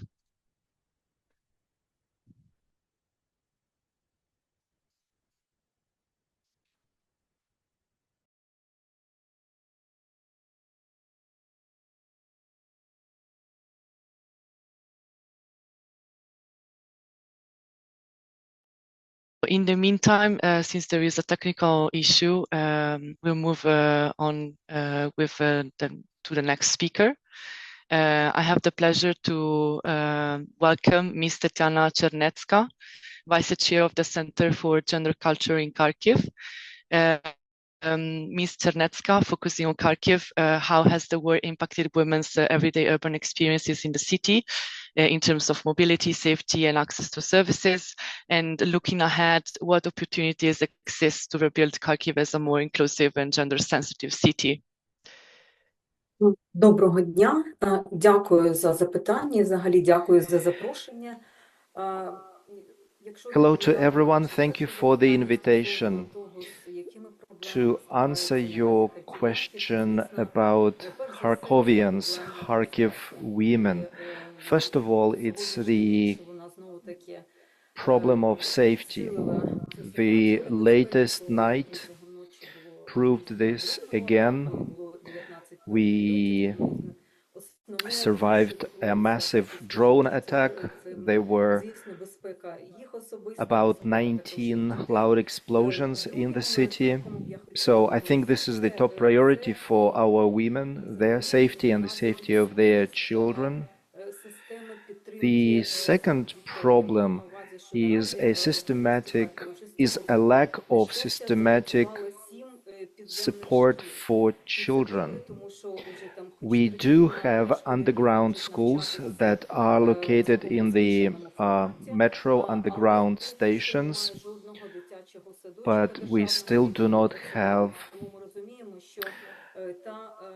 a single kindergarten that would work in safe conditions. We have heard about the role of women, how when men are fighting at the front, the women bear the weight of all family problems, taking care of children. And when the kindergartens are not operating because of safety concerns, women have to stay home with children, and it makes their prospects of finding work very, very limited. But there are plans to build a kindergarten underground, although this will not solve the problem on the large scale. Speaking about the plans, the prospects, we have the so-called, in quote marks, gifts of war. What I mean is, in Kharkiv, according to our mayor, 25% of buildings are damaged or destroyed. On the one hand, this is terrible, but on the other hand, this is an opportunity to rebuild them. Most of them were built a long time ago, during the Soviet times, so they can be built back better.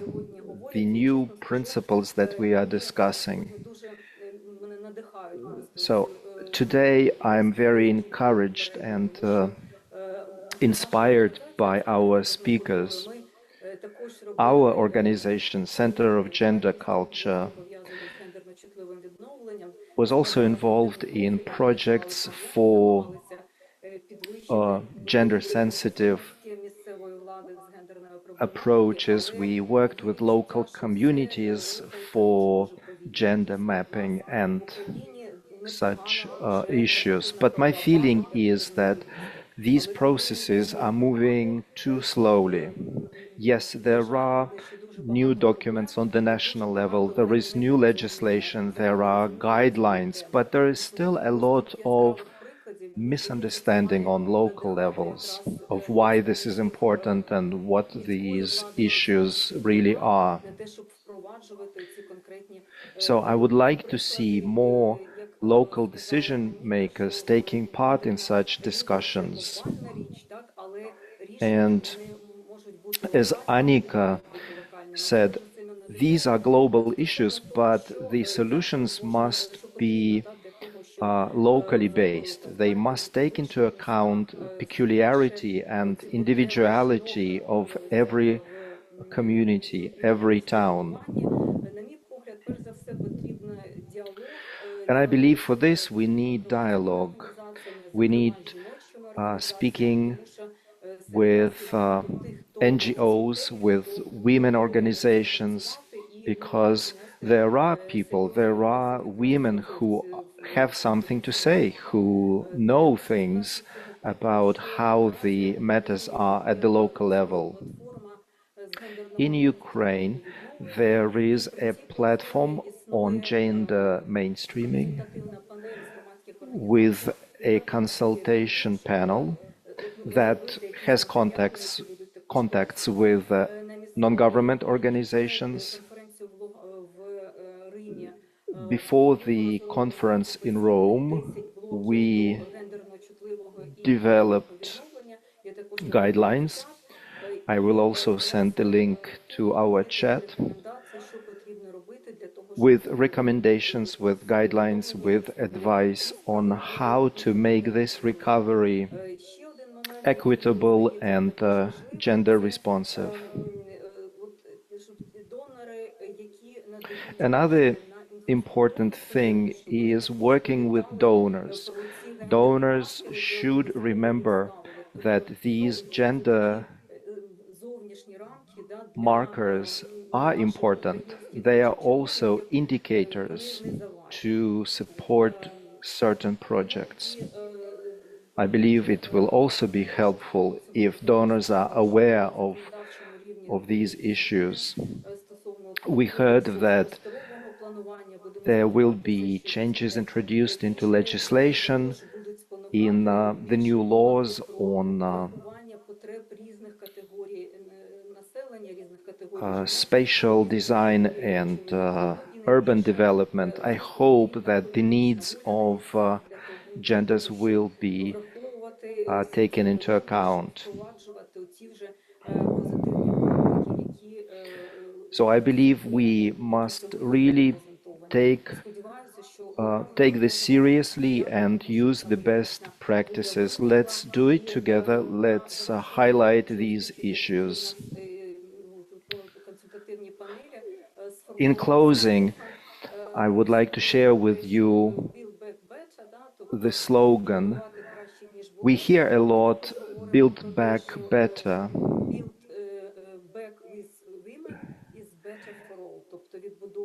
We have a new slogan, building back with women is better for all. This is our slogan from that consultation group. Thank you. Thank you very much, Mr. Netska.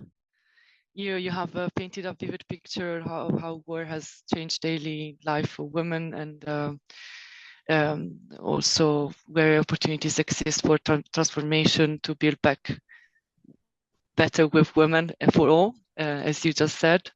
Thank you very much. Now I'll turn to, again, Ms. Moskalenko. I was told she's now here.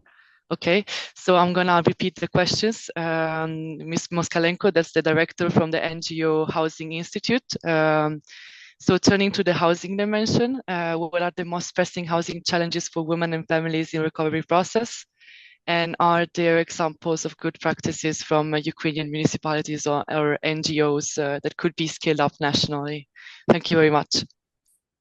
Дякую, шановна Мія. Вітаю, шановні учасники. Мені дійсно дуже приємно. Thank you, dear Mia. Thank you, dear participants. And today it is very pleasant for me to be here with you and to talk about this topic, which is not only professional for me, this housing issue, and this is also my personal issue.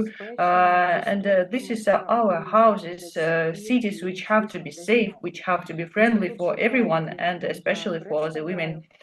The Institute of Housing, Housing Institute, which I represent, it was built on the basis of the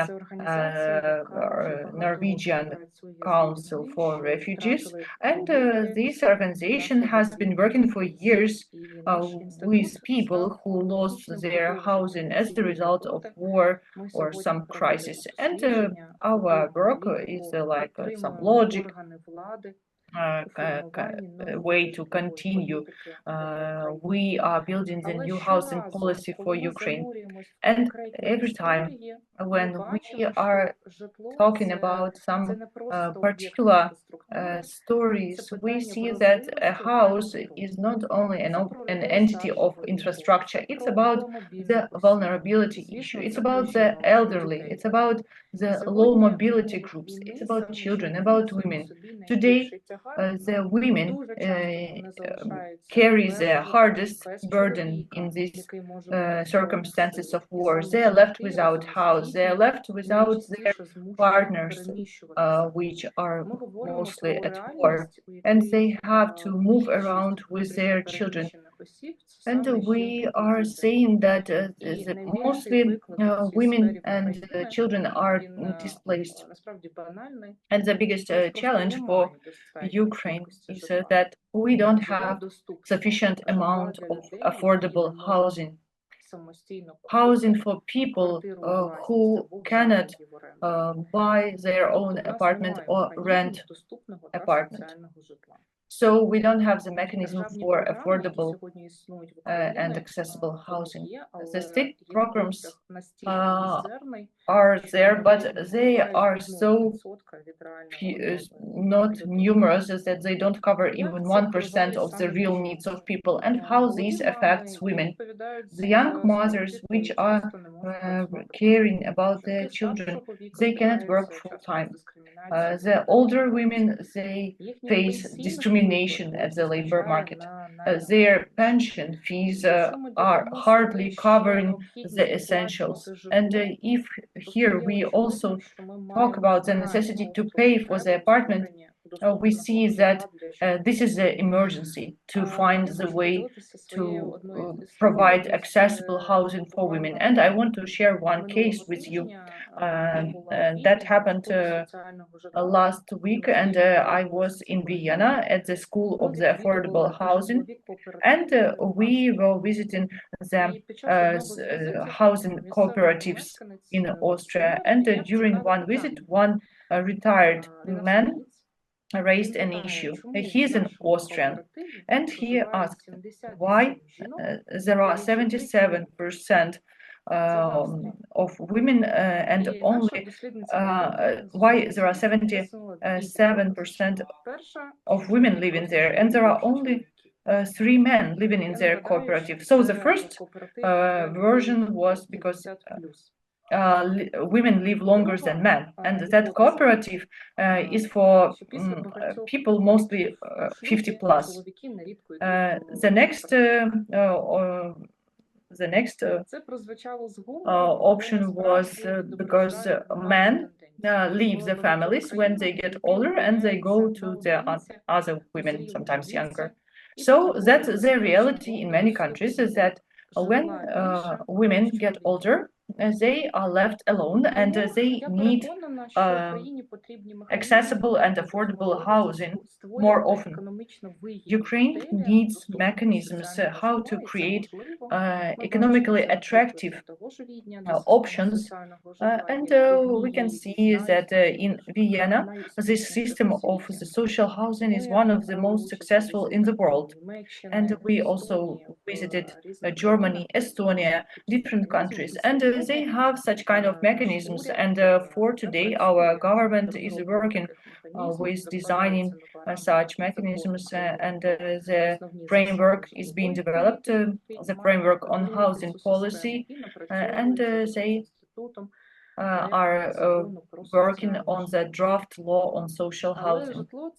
But housing is only one part of the picture. In parallel, we have to develop the social services sphere. I want to give you another example. Literally yesterday in Lviv, they opened the first of supported living in Ukraine according to the new standards. So this is a really very important project. This is the house of assisted living for people with disabilities, elderly people who want to live on their own but need some support. This is the former children's polyclinics, which was empty since the Soviet times, and there are such premises, and thanks to the local budget, donors support, state budget, that building was turned into a modern, cozy house. This is a 3-story house. There is a shared space. There is a terrace on the rooftop, which is the winter garden in summer, in winter, sorry, and in summer it's also like a garden. It's equipped with the elevators, and this is going to be not the private company. It is municipal space, and this is the first such project, first such building in Ukraine, and I'm sure that it will serve as an example for replication in the other regions. And this way, the city can become friendly, safe. But for that, it has to consider the needs of the people who need that. And first of all, these are women with children. We want to talk about the real cities for women. We should start with the housing, and in many European countries there are such programs.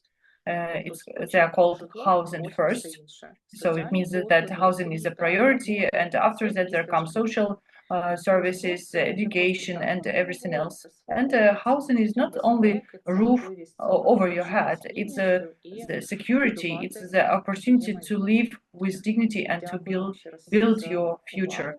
Thank you again for the invitation and for your attention. Thank you very much, Ms. Moskalenko. Thanks for highlighting the challenges that the women face in terms of housing, and also for highlighting the need of creating an accessible and affordable housing strategy, including also the not only the housing but the service, social services, and also thanks for presenting us a practical solution that is being tested on the ground and that can be then scaled up to provide immediate benefits to many more women and families. Thank you very much. And now I've moved to our last speaker, that's Ms. Katerina Kmelna, Head of Architecture Division, Mykolaiv City Council. Ms. Kmelna, what are the city's reconstruction priorities, and how are women's voices being included in this process? And what type of support from national and international partners is most needed by municipalities, like yours, of course? Вітаю, добрий день. Я дуже rada greetings. I'm happy to see everyone, and I'm happy to hear that this important topic is being discussed, in particular in this wartime.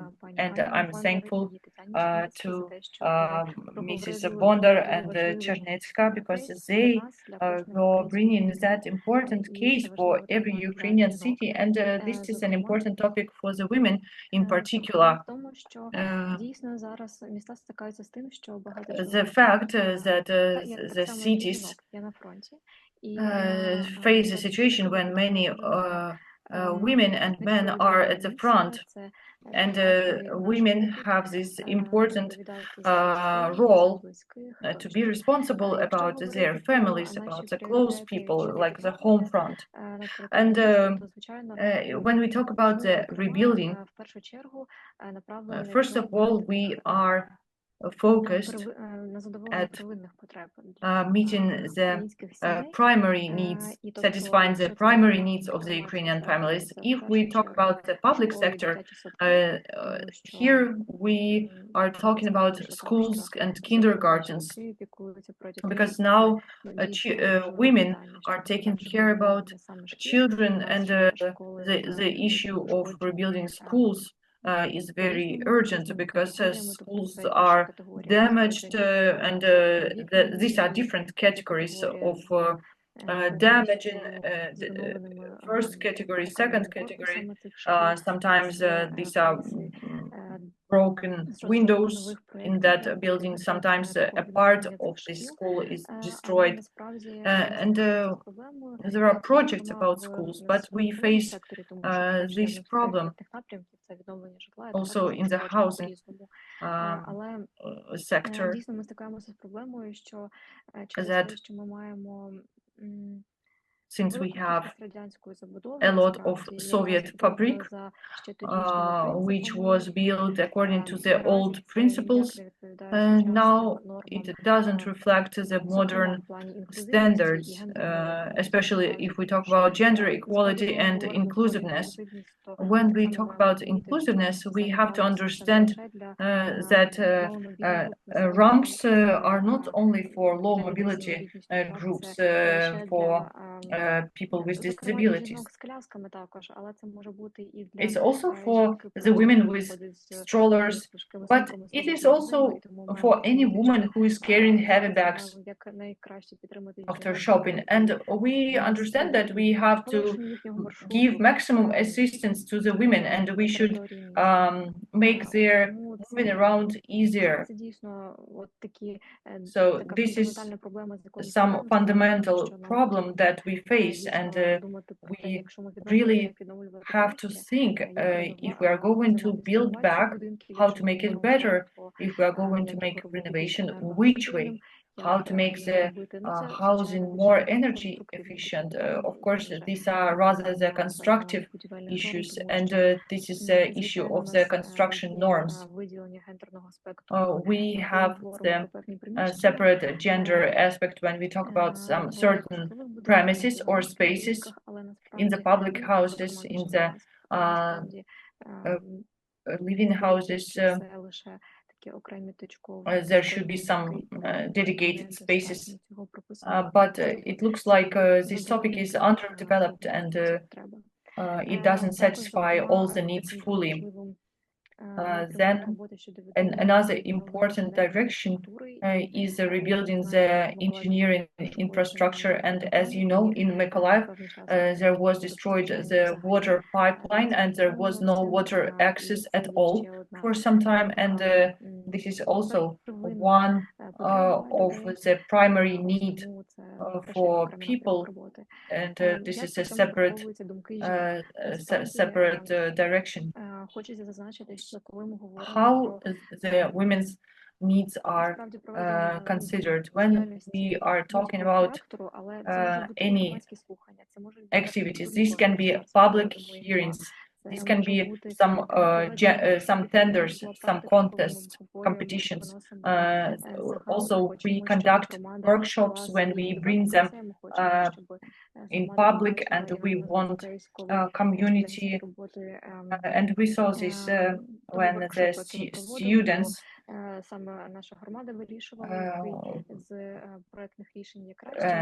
were taking part, and our community was deciding which solution was the best.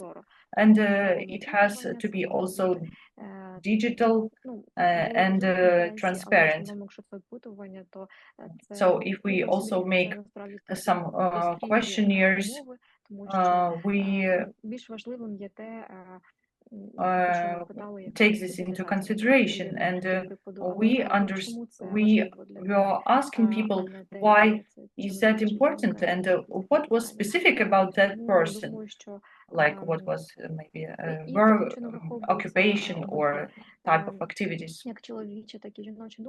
And this way we can consider both men and women, women's perspective. And for Mykolaiv, it's not that important whose opinion is considered more, but our task is as a municipality, because I represent municipality here, is to provide the open dialogue in the community. And that was my short speech. Thank you. Thank you very much, Ms. Kelma, for highlighting what are the priorities in the Mykolaiv City Council. Thank you very much. And I would like to thank all our speakers for these very important, insightful contributions. And I'd like to open the floor for an open discussion. We will welcome the questions from the participants in the chat. So I will now start reading some of the questions. So to start, we have some questions for our experts. The first one is for Ms. Mishina, young woman, Ukraine. I'm gonna read the question. I'm not sure, are you still there?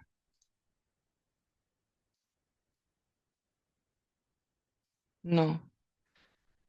Okay, so I'm gonna then move to the other question to Ms. Marina Milosev, UN Habitat.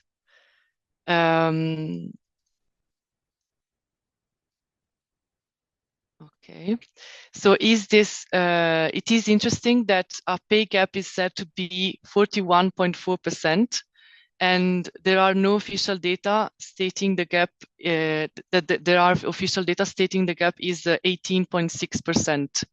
Why is there this difference?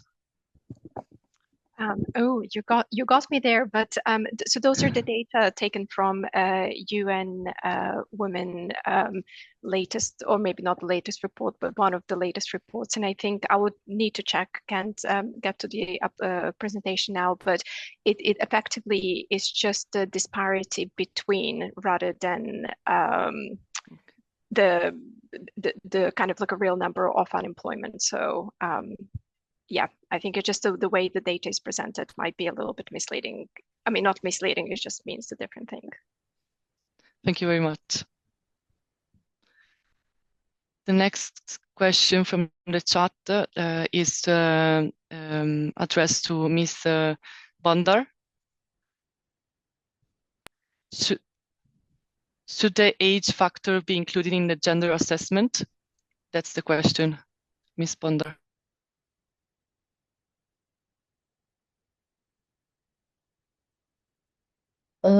Мені здається, що так. In my opinion, we should also consider age, especially in Ukraine, because we are experiencing demographic crisis. I have always been interested in demography, and I know that before the war, we already had demographic decline. Now, from the start of war, we have many casualties. We have a lot of people who were displaced, who are refugees in other countries. But this tree-like scheme really shows us, it reflects the situation that the numbers of births and deaths are not equal. So we understand that our population is aging, and we must take into account this group of the population. Thank you very much, Ms. Bonder. We have another question from the chat to Ms. Giulia Maci. So, how was the participatory assessment of women's needs conducted in terms of methods, tools, stakeholders in the Medina project and in the other initiatives, Nepal and Morocco? What are the main challenges in getting women to participate in the participatory process? So thank you. No, the tools, I went through it very, very quickly because of the time. But as I said, there are, I shared, and I think maybe I can share also with the organizer some of these tools. So for example, in Nepal, there was a specific tool looking at public space, climate, vulnerability, and gender. So specific questions to the city level, so the policy, to understand if there are specific actions, policy in place, and then the community level, really based on their experience. In the case of Tunisia, it's really about public space, looking at the economy aspect, cultural use, safety. So it's also a different set of questions that we also usually use, but of course, in each context, we need to adapt these indicators and questions because we need to take into consideration the cultural aspect. Gender is gender equality, and it's really related to the cultural sensitivity and the traditions, and so they need always to be adapted. So every time that we start a process in a city, we do a preparatory work with different groups, women's group and partners, to revise the indicators. And the challenge, it depends also in which context. In some cases, it's really time. So women do not have time to engage. So it's very important to have a concrete outcome also. So if you promise to build a space, this needs to be built and needs to be built quite fast. So it's also important to have a concrete result, knowing more or less the timing. So communicate. So communication is also key. The timing, if you participate today, what will be the outcome and when you will see. And we always support also the municipality in communicating the different steps, when the work starts, and engagement. So to build also this trust between communities and the municipality, because in most of the countries where we operate, there is a big distance between municipality, so the political elite or the elected people, and the inhabitants. So it's even more challenging. Thank you very much, Ms. Machi. Okay, let me make the next question. It's to Mykolaiv and maybe to Kharkiv as well. What urgent help do you need, and what urgent solutions do you need?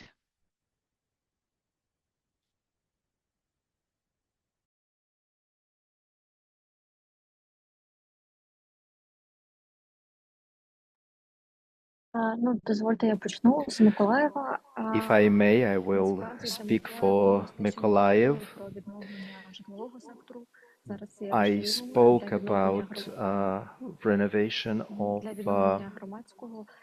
housing stock. It's very important, and rebuilding of schools is also very important.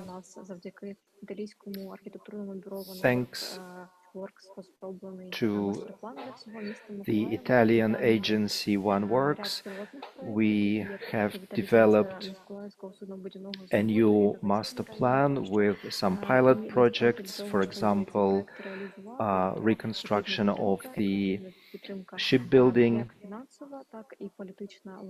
plant territory.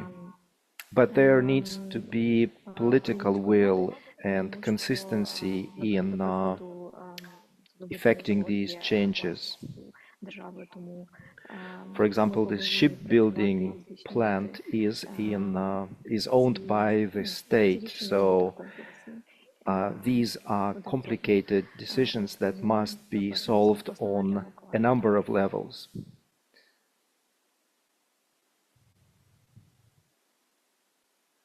Thank you, Katerina. Just one last question then to Anika. I saw that you have replied, but maybe you want to extend your reply by talking. So I will read the question. Would the design of spaces based on an average median attribute or statistics about the target group not inadvertently exclude or repress some individuals in the group or fail in unforeseen situations? What I replied in the chat was that I think that if we go to like a specific enough detail, no individual is really like the average person. So it's very difficult to kind of cater to all. I think the important thing here is to really make sure that we don't design spaces that systematically exclude groups of people, and also spaces that don't systematically drain energy from groups. We usually, when we talk about, for example, like feeling safe in public space, like feeling unsafe in public space, and that means, and we know that in particular women feel less safe in public space. And when you go around feeling less safe, that means that you go around dedicating a lot of your energy to like different measurements of like feeling more safe, like looking here, having, I don't know, the phone in the pocket or the keys or all of these like small measures that you do that take up time and energy and brain power that you could use if you didn't have to, if you weren't drained of that energy, you could use that to change the world. So it's also important to, you know, design spaces that don't systematically include them, that don't systematically drain people's energy. You should really, ideally, when you move in our city, you should fill up with energy rather than drain yourself. So that's one thing, and of course, and I think it's also important to remember that a lot of places in public space, I mean, we need a lot of variety in public space because people are different.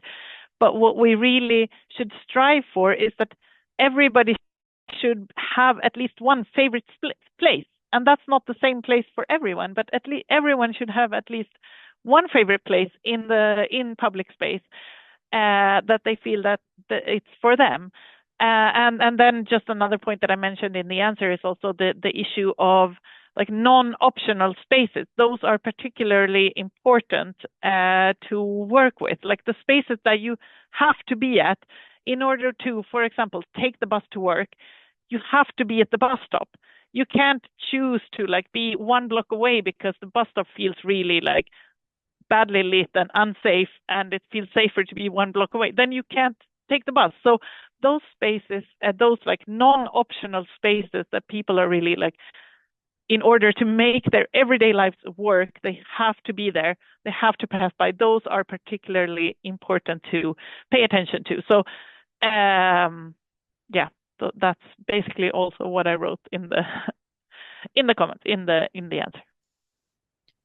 Thank you so much for your reply to the question. As we are losing, there was no more time for this, and I just want to wrap up today's session. I want to thank again all of you, all our speakers, for your insightful contributions, our participants, and especially I want to thank my team for putting this together, for making this event possible. Without them, thank you, Mia, so much for also moderating. Without all of you, this would not be done today, so thank you all. This webinar was held with support from the Just Green Urban Recovery Accelerator project implemented by GIZ on behalf of BMZ. Also thanks to them for their support and for being with us all along when we start thinking about this series. So thank you, GIZ. And before we close, also to our partners, UN Habitat and UN Women, and everyone that was here today, thank you again. So before we close, let's just not forget that we will have a survey that we'll share a link of the survey here in the chat. And if you can please give us your feedback, because this will help us shape the next webinars. So we are just starting. Like I said in the beginning, it's a series that will have 4 other sessions after today. And I also would like to say, it's already on the chat, that we will consolidate all this information that was done today, the recording, the presentations, the links in our webpage, and we will share this information so you can get this. And if you, I think the speakers also put their contacts in their presentations and here, so if you want to get in contact with them, I think feel free. Thank you so much for this wonderful session and for today. Thank you. And see you from the next one. Goodbye. Bye.